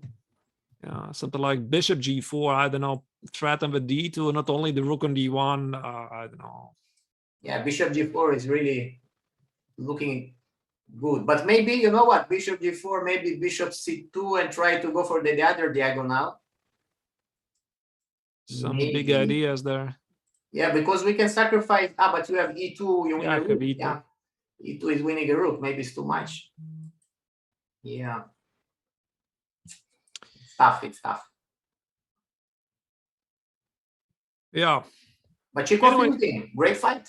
Yeah, great fight. So Leia was doing everything she could, complicated the matters. It looked a bit fishy at some point, and maybe she was even lost, but still, her opponent lost the game threat. Absolutely. Well, especially, in these time controls, if you are fighting, doing your best and you play active moves as she did, you always have some chances in general. And he was low of time. Yeah, it's an issue. Yeah, so the next round is going to start in something like 3 minutes. Maybe we can select which game we are going to follow. Let me check the pairings. Who is going to play? Yeah, so we do have the pairings. We see Pragnanana with black against Mamatsada, and Vincent, he's white against Aditya. So that's going to be a matchup to follow for sure. Then we have Christopher Yu, white against, I've been told how to pronounce his name, but I'm very bad with pronouncing. So I'm going to go with, I was told it's not Teklov, it's Tetlov or something. Does any of you know? I think it's Tetzlav, but Okay. Yeah, we learn something new every day. So it's with a TS pronunciation. I'm getting. I mean, that's okay. some... That's okay. I mean, my last name has been pronounced in so many ways, so I still remember times when I was taking it very seriously, and then I just Avatar. So okay, another wrong mispronunciation. So that's okay. But about the games, I would like to follow maybe some of the players we haven't been following so much. So I'm thinking about maybe Leiting G could be playing against Zhu Jinner. A derby. Yeah, derby. Yeah, indeed. And yeah, we see here the standings. Pragnanana with a perfect 8 out of 8. I think he's gonna go to 9 out of 9. I really think he is. But yeah, this, I can only say yes to an all women's or all girls matchup here. This is always great to follow. We also see that Kielbasa is playing against Garifulina. So we can also keep that one in the back of our heads. Yep, let's do it. And we see Tingxi, she already sits at the board or at the computer. It has to be ready for the game. Is this the winner attitude? Absolutely. This is also the final round of today, right? I mean, today the players are playing 4 rounds. Yesterday it was 5 rounds. Today it's 4 rounds, so 9th round. And the action after this round is going to resume tomorrow. Same place and same time. Same place, same time, same players, same commentators. Well, actually, you're gonna get joined by someone very special, Arthur. As far as I know, yeah. None other than GM Boris Gelfand, the World Chess Championship challenger in 2012, if I'm not mistaken, will be here doing commentary. He was also the big name for the Gelfand challenge that was won by Gukesh, I think, about 1.5 months ago. Right. So the game is going to start in any second. Leiting G again, Zhu Jinner. Arthur, what we should expect from this game? Well, yeah, we will not see the Chinese wall, I guess, but there will be a very interesting fight. I mean, these both players are very talented. Well, I had the pleasure to see something from the Chinese chess school when I was training during a few years. Famous grandmaster for men, Peng, Joachim Peng, champion of Netherlands, I think 8 times or 9 times. So I know something about the Chinese chess school. They're training very, very hard, and I know that both of these girls are very talented. They had to pass exams from thousands of girls, like in the communistic times. They're still there. You have to choose the best of the best from so many. And no doubts they're going to get very far. I mean, they're already like 2,500 more or less player, right? Right. And I'm reading here in the chat that actually it's midnight in China. Yeah, this is something you also have to take into account. It's something like midnight, 12:15 a.m. So it's not easy to play this at all. I saw ladies little bit doing movements of Indian moves. Right. I actually heard a rumor once. I don't know if you can confirm this, that some of the Chinese players, they live in this one big house, like some of the top players, where they're just trading chess. Is this true? Do you know? Well, from what I know, they are training a lot together. I don't know about living in the same house, but from what I know, yes, they're training a lot together. Sometimes they have long training camps where they can train 8 hours and more a day together and doing some sports.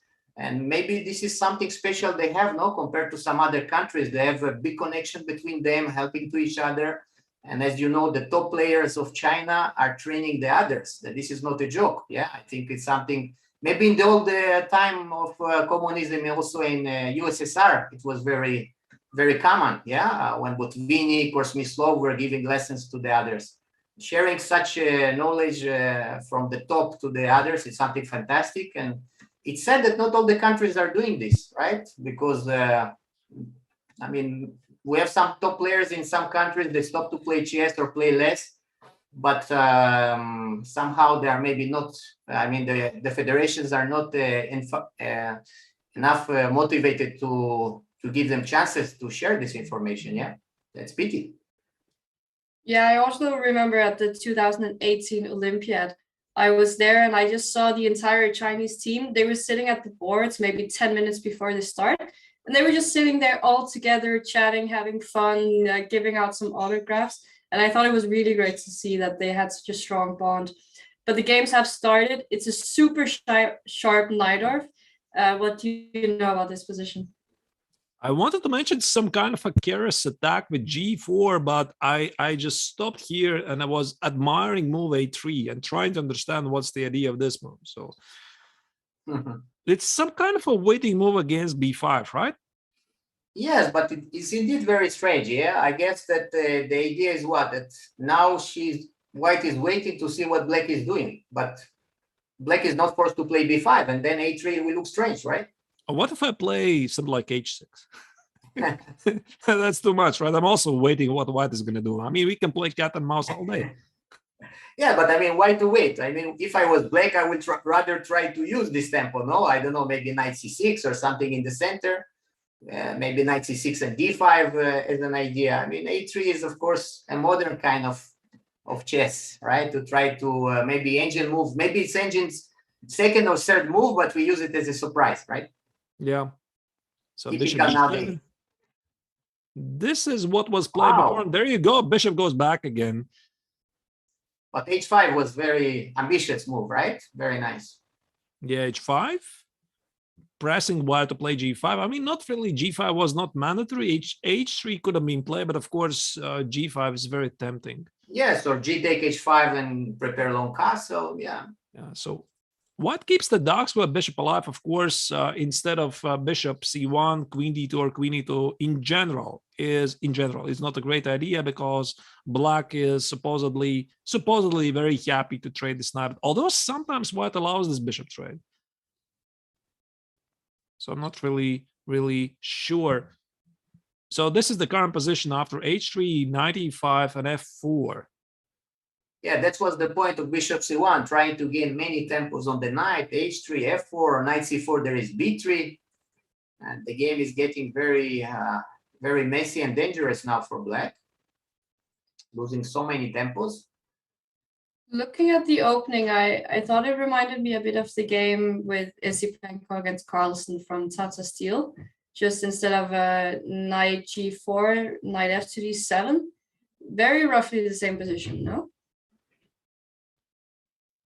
Which game did you mention? Sorry, I missed that. Isipenko against Carlsen from Tata Steel. Right.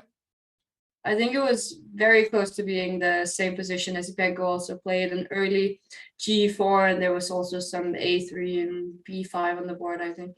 Right. In a Najdorf. And now I'm looking at this position. I'm really curious how many moves is the black knight gonna make. So Yeah, calculate the moves. So that's what, 1, 2, 3, 4, 5. That's a nightmare. So many knights move. The knight is just hoping to smile at the end of the day. Yeah, He's working really hard. Exactly, but the other pieces are crying meantime, yeah? Mm-hmm. But okay. Well, the bishop on g2 also crying. Yes, he has to leave probably to bishop f1 now, and the game Yes. starts again. So bishop f1? Probably, yeah. I mean, threatening still knight f5 now to win the knight. Another knight move. No, there is knight take f5. Oh, okay. So maybe that's too much. First queen has to move somewhere, maybe queen c7, I guess, and then your threat is knight f5. Yeah, it's interesting. Okay. What?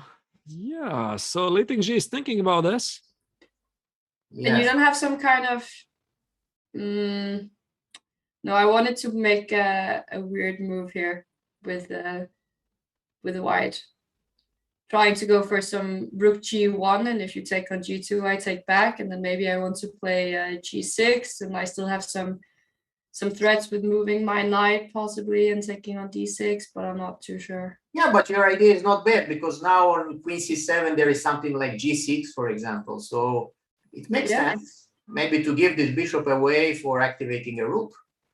No, that is definitely interesting. And queen d2 or queen e2 short long castle. Yeah. Yeah, I mean, in this position, you're not gonna castle kingside anyway, so might as well get the rook into play also. It might be an idea, but I will be tempted by bishop f1, try to win the knight somewhere on h4, but who knows? Bishop f1 with queen e2 and long castle, no? Looks also attractive. You mean what, short castle? No, I mean bishop f1 with queen e2 and some long castle, queen f2 ideas. Looks like the knight on h4 is very shaky. Yeah. It looks like, but maybe also rook g1 it's a move. Let's see what she will play.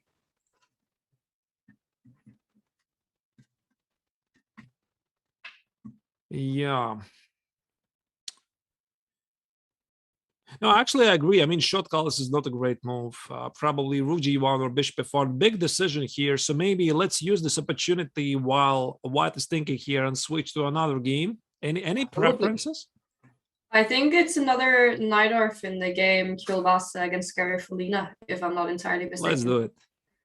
These Najdorfs are always a lot of fun to look at. And this one seemed like a G3 Najdorf. But despite the reputation that the position is quite quiet. G3. Yeah, this is a very interesting system, trying to gain some quick control over the d5 square.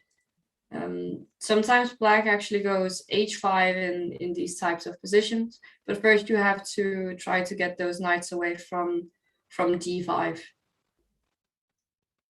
Yeah, but I think black got... I mean, I was playing this line with g3 when I was young against many different systems. Till one day I discovered that my bishop on g2 is crying in front of the pawn on e4, and then I stopped it. But in general, it makes sense controlling the center, of course. Just that's not a smiling bishop. Yes, look at the bishop on g2 now, for example. He's not smiling anymore. I like this a5 move though, fixing the pawn on a6, and you know, one day in the far ahead future when we get a bishop endgame, then Kielbasa could be tricking Garifalina Carlsen style. Yes, very clever move to create some counterplay there. And also it makes the pawn on b4 sort of lonely, so moves like queen d2 or rook a4 could appear on the board. I'm not sure if this b4 was really necessary for black, but I guess still the position is more or less fine, balanced. Yes. Looks absolutely fine because there is pressure on c2 and there is rook c5 doubling the rook ideas. I still think that black is doing great. Or rook c4 even, yeah? That's why she played queen d3 to stop rook c4. And now maybe rook c5. Rook d1 she wants to play maybe. Interesting. Right. So let's say Rook C5, Rook D1. The pawn on D6 is not even under attack. That's the problem Exactly, because the pawn on C2. So maybe Rook C8, and it's about balance, probably more or less. Yeah. And the bishop on G2 is still not smiling. No, it will finish on F1. You will see, as usual. Oh yeah, actually that's a perfect sense. Yeah, makes perfect sense. So not much happening in this game, but maybe we could switch to the Kamer Aditya Mittal game. In fact, she played a clever move. She played Queen E6 for Queen C4 idea. Yeah, very clever. Right. Yeah, but let's switch. Let's switch. You're right. You're right. Kamer seems to have gotten quite a nice advantage here with the bishop on E5, still sticking to his system of knight F3, E3, C4, B3, and trying to create some play against the Dark King. Yeah, Rook lift is the dream of the Rook, no? Before going to sleep, he wants to go to G3 or H3. Very quickly, I'll check how did this happen, because Vincent again, knight F3, E3 is very creative. Absolutely. He plays the same system over and over and over, so he really likes it. But he didn't play G4 at least. He played slowly, right? An F4. But F4. I love this. Great play. Great play. Yeah, so he's going So Arthur, what do you think about some of this rivalry between some of the players like Vincent and Prague? I could imagine that there's something going on there. Do you think they are really pushing each other to their limits, especially in tournaments like these, when Prague starts with 8 out of 8? For sure, for sure. I mean, these guys, you know, they have, as we say, the winner's attitude, and they are pushing themselves to maximum. And each time somebody is winning, it is motivating the other guy as well in a positive way. And what is nice to see is how Vincent is, as you see here, is playing so creative, so aggressive chess. So I mean, there is no surprise that he's in a chance is still there. Yeah, if he wins this game, he's absolutely in the run. Is the rivalry always great, or can it also have some drawbacks, do you think? Well, always there is the danger, no, to become too personal. But I don't think that in this case, because all of these guys are great, very educated players, and basically they're not insulting each other, no? It's not like Geary against Carlsen in Twitter, at least. I know that not all of them, but many of the Indian players are often traveling together, making big chess tours. For example, this summer, many of the strongest Indian grandmasters were playing in Beale. Then we traveled together to Riga Technical University Open, and I think they have very healthy, very good relationships. They spend the time together. Yeah, so rivalry aside, I mean, I think they get along really great.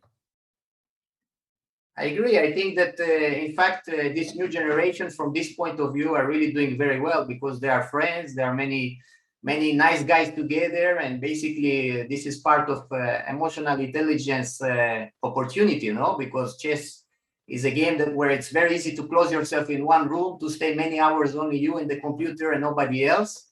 But we know the danger. You know, we see some past players that were doing this and finally got crazy. So, I mean, to be healthy, it means also to have social life and, of course, to have friends. And I mean, in the Indian team, I'm always very happy to see how they enjoy together, making so many jokes.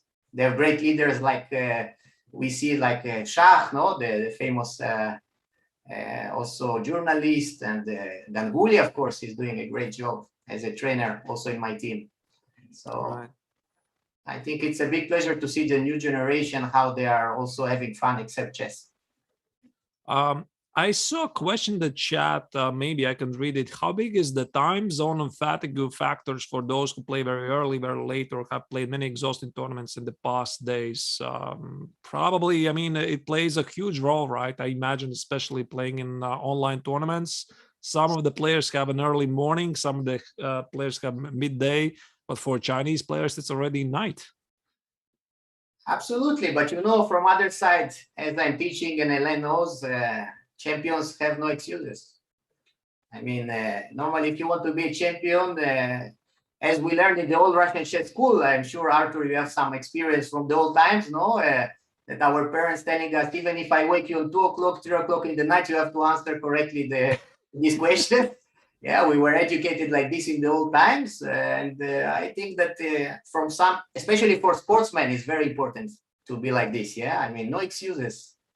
Sleep, no sleep, wake up early or no, 2 games per day, 5 games per day. You have to learn to face the problem. The same like Butvinnik. If you remember, Butvinnik was training himself always to the limits. Yeah, smoking. He asked somebody to smoke on him, to tell him bad words, to make noise, everything just to be ready for the biggest challenge in the World Championship later on. I think it might be difficult to find someone more dedicated and more disciplined than Botvinnik when it comes to chess training. Absolutely. Yeah, absolutely. But a lot of action going on the board. We see G4 and G6 having been played. This rook came all the way to H3. I could imagine, well, not at this exact moment, King H1 would fail to Knight F2 check, but soon King H1, Rook G1 to bring the Rook on C1 into play also. Seems like a great position for Vincent here. This is big danger, huh? I think, Artur, this is the kind of position, the big danger is that almost everything looks winning, and then you have only 2 minutes on the clock, right? Like Vincent is having here, trying to find a forced win, and if there is no forced win, you might get yourself in trouble. So, but H5, bishop takes H5. Yeah, that should be winning. Takes. There's some Queen D1 ideas. This should be totally crushing. But then again, I'm not sure if Black really needs to play H5. Maybe he wants White to take on H6 so that the king is sort of in the safety. But no, he plays H5. He did play H5.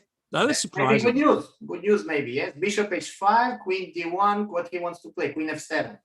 No, but this looks already like a forced win. There should be a forced win. I mean, takes, King G8 is a mate, so King G6, and now switch on your tactical vision. Rook G8.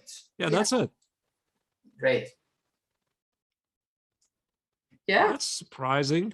Yes, that's not a good point, no? When your opponent is short of time to let him some forcing line that works. But looks like, yeah, he's calculating now. Let's see. Vincent also looks like he's really calculating this through to be sure, and bishop takes H5 on the board.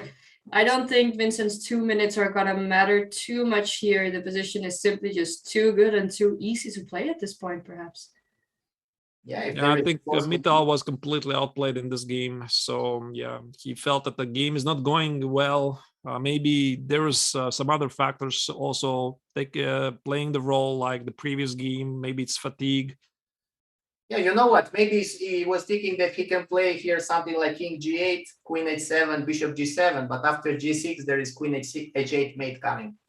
So maybe, I mean, some defense that was in his mind, but shouldn't work with so many pieces in attack.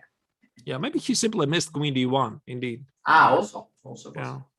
Because if I play Rook takes on H5, then yeah, I guess King G6, I'm sort of alive, although this position still looks extremely risky. I mean, for sure, these pieces are completely shut off and not doing anything.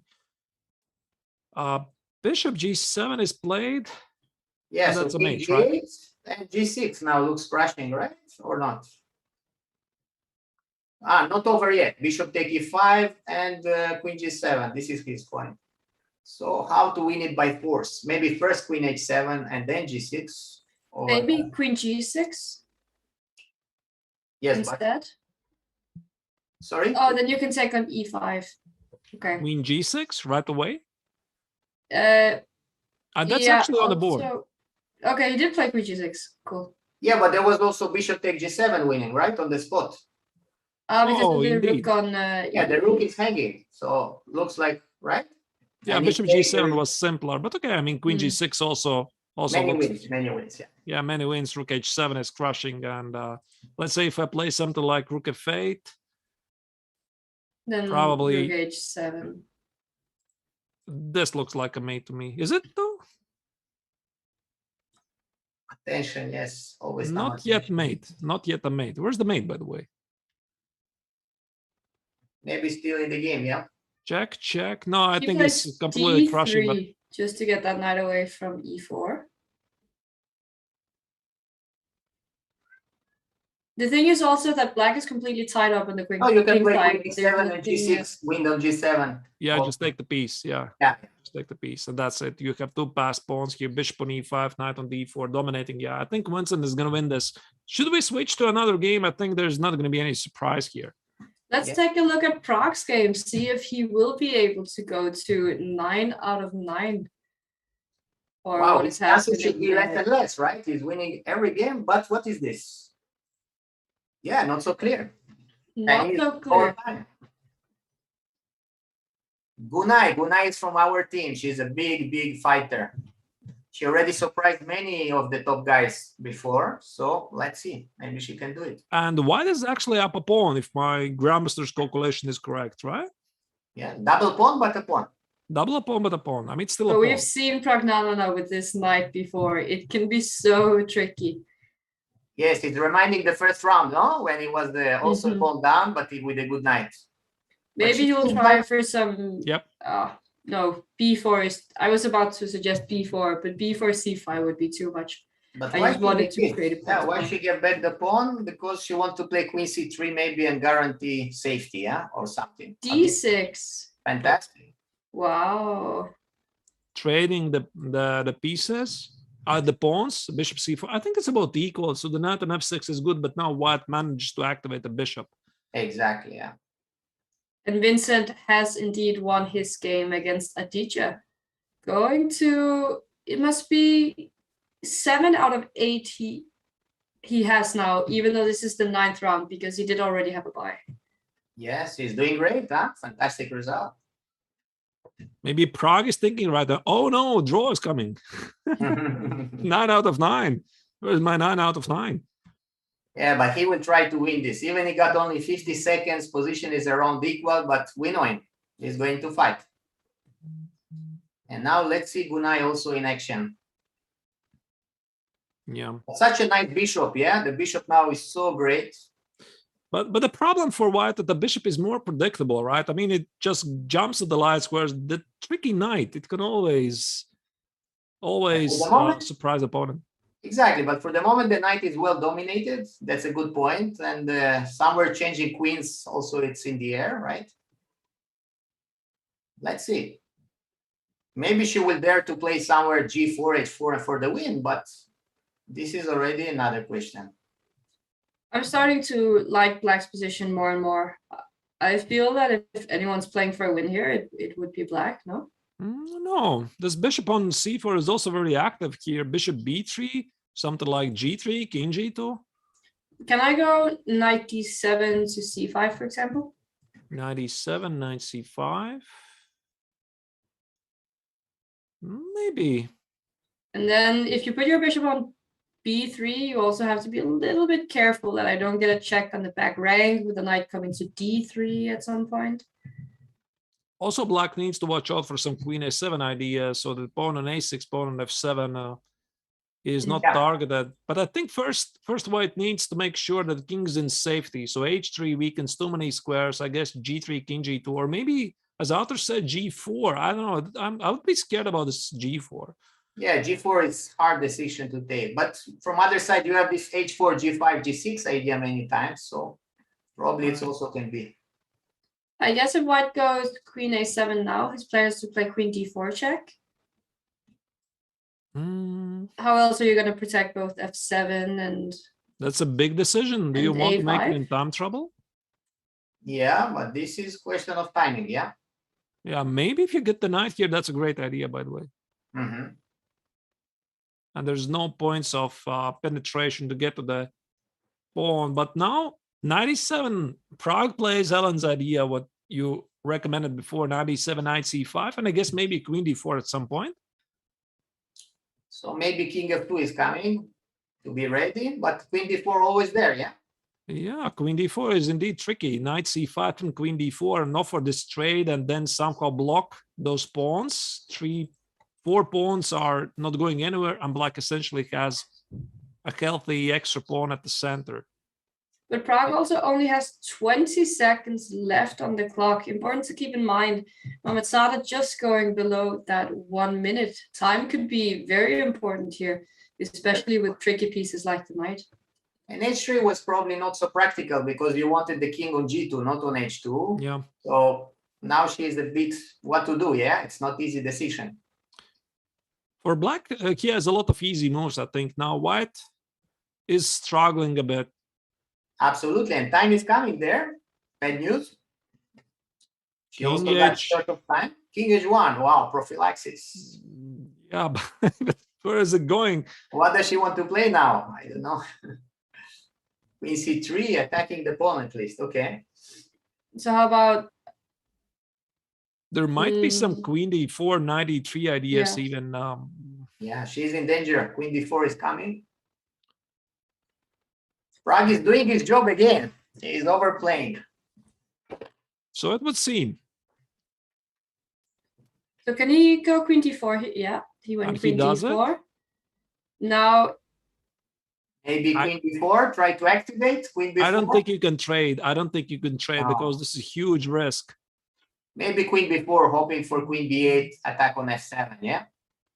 Or queen b4, queen c2 or something. Yeah, I don't think she's going to trade it because it might as well simply be lost in the game. Sure. So let's say but that trade. bishop is also doing very well on c4, making sure that the knight can go to d3. Otherwise, it would be very close to mate.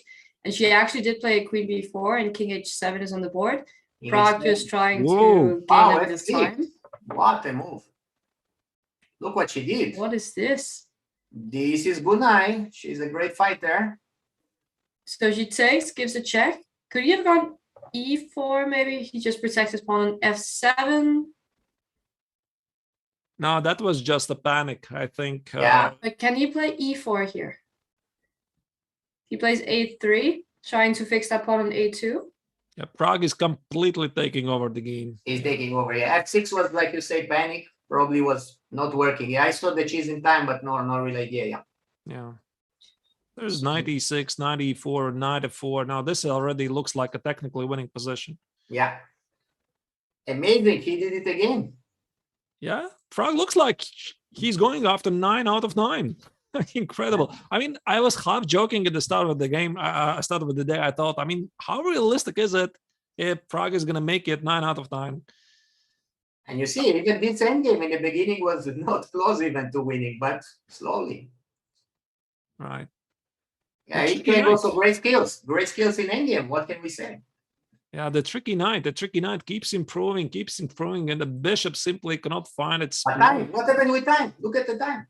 You almost lost on time. Unbelievable. Oh wow. Look, unbelievable. He did a move with 1 second. Yeah. That e-pawn. Wow. That e-pawn is just rolling down the board now. Queen d2 coming very soon. I don't think that's gonna happen again. That's a wake-up call, right? If you get it there once, you're never gonna allow it again. Yes, this was crazy, no? 1 second to make a move. Wow. Queen b2. Oh wow. Now it's over. It's over. Yeah, now it's over. Nice. Yeah, this is very, very nice. e2 also. He has figured this all out.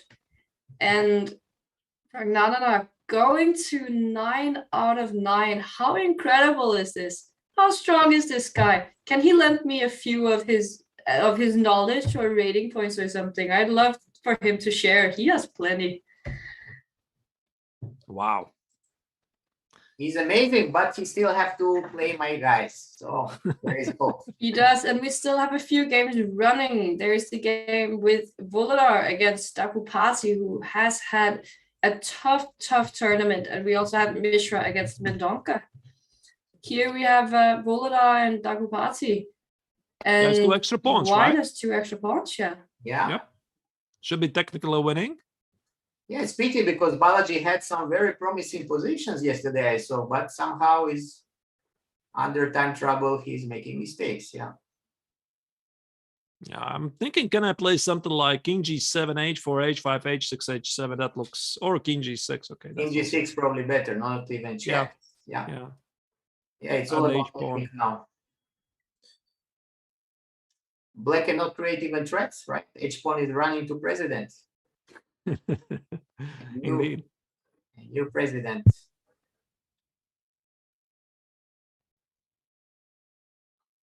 All right.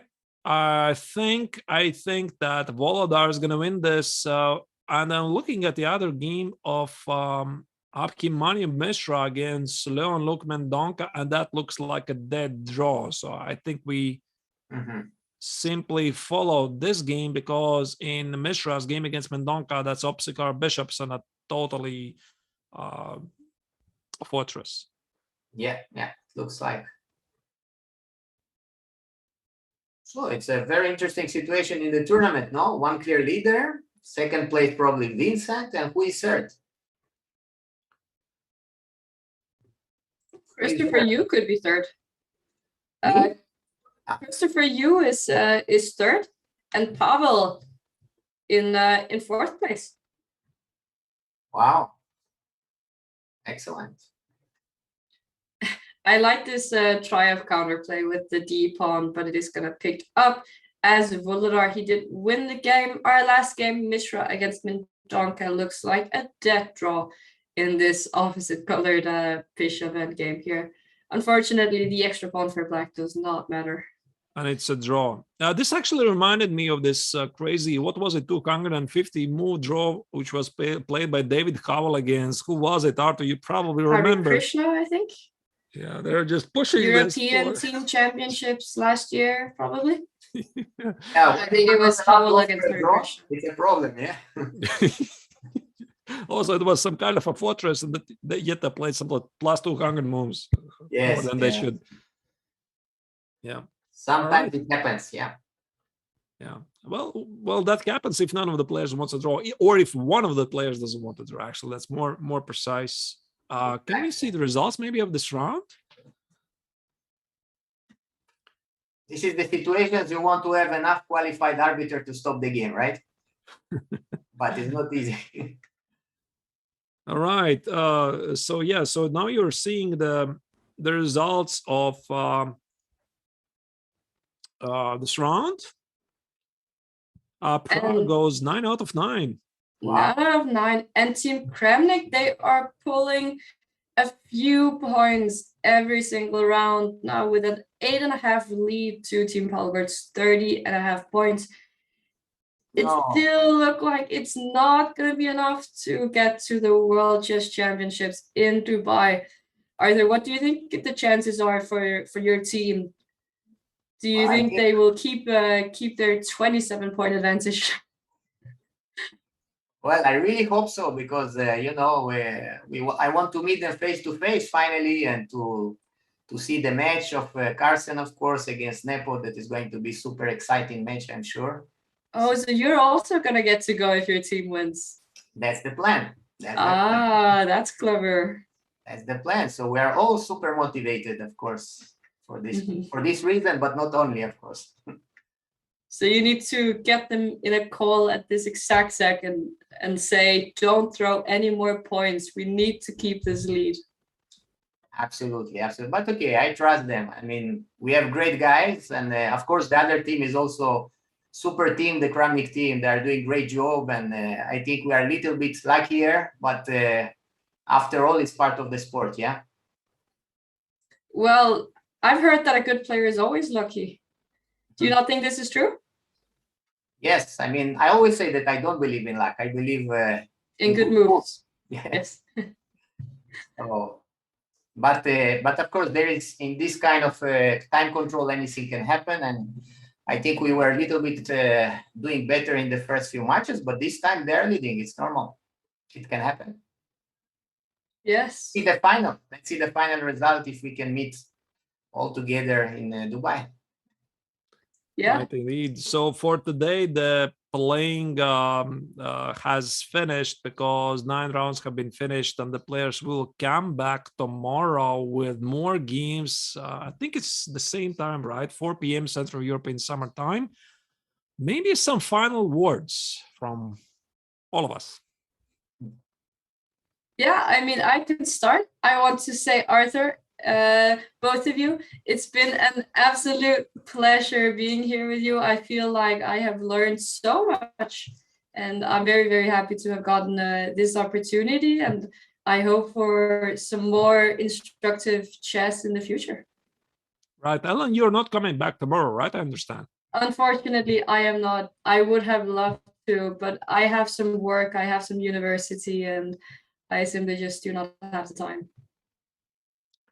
Right, indeed. I'm also, Ellen, I want to say it was super pleasure to work with you, and I was very excited that Artur also joined us here in the studio. Not sure if you're gonna do that also tomorrow or day after that, but it was very, very interesting to have you here.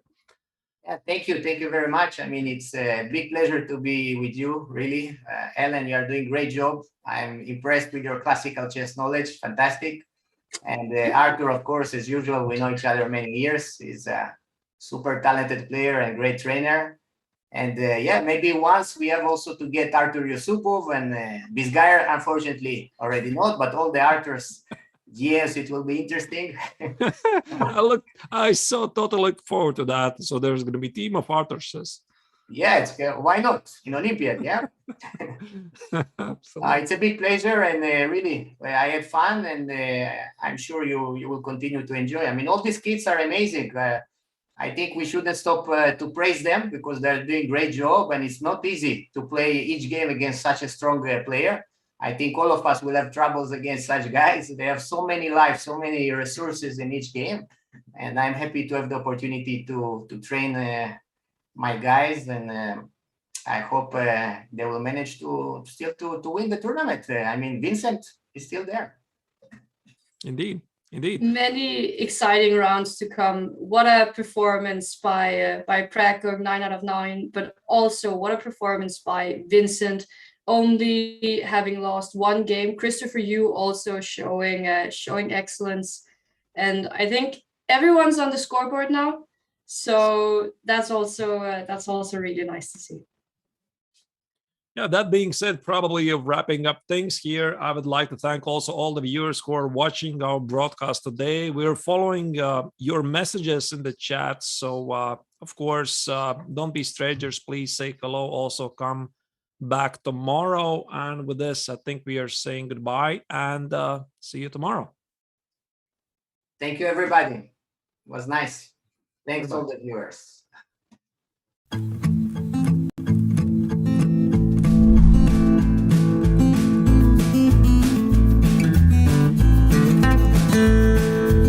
If the rook goes to f7, then there is still hours on g4. So after king to f6 and king to f2. Tenemos el rey ahí n8 un poco mal, no podemos enrocar corto. Y también se puede hacer, por ejemplo, alfil g4. Защиту. Но пока что они этого не делают, играют ферзь d2, рокировка, и теперь играют c4.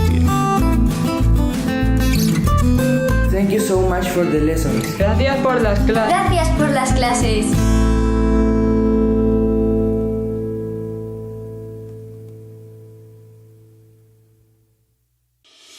Want to raise your chess to a new level? Challenge Yourself is an exclusive, innovative experience designed for Chess24 Premium members. Train like a champ with a unique set of lessons prepared by the coaches of the challengers. Boris Girlfriend and Co. will help you improve your chess. Play a champ. Play a grandmaster each day in Banter Blitz. Take advantage of this incredible opportunity from June 10th. Go premium and challenge yourself.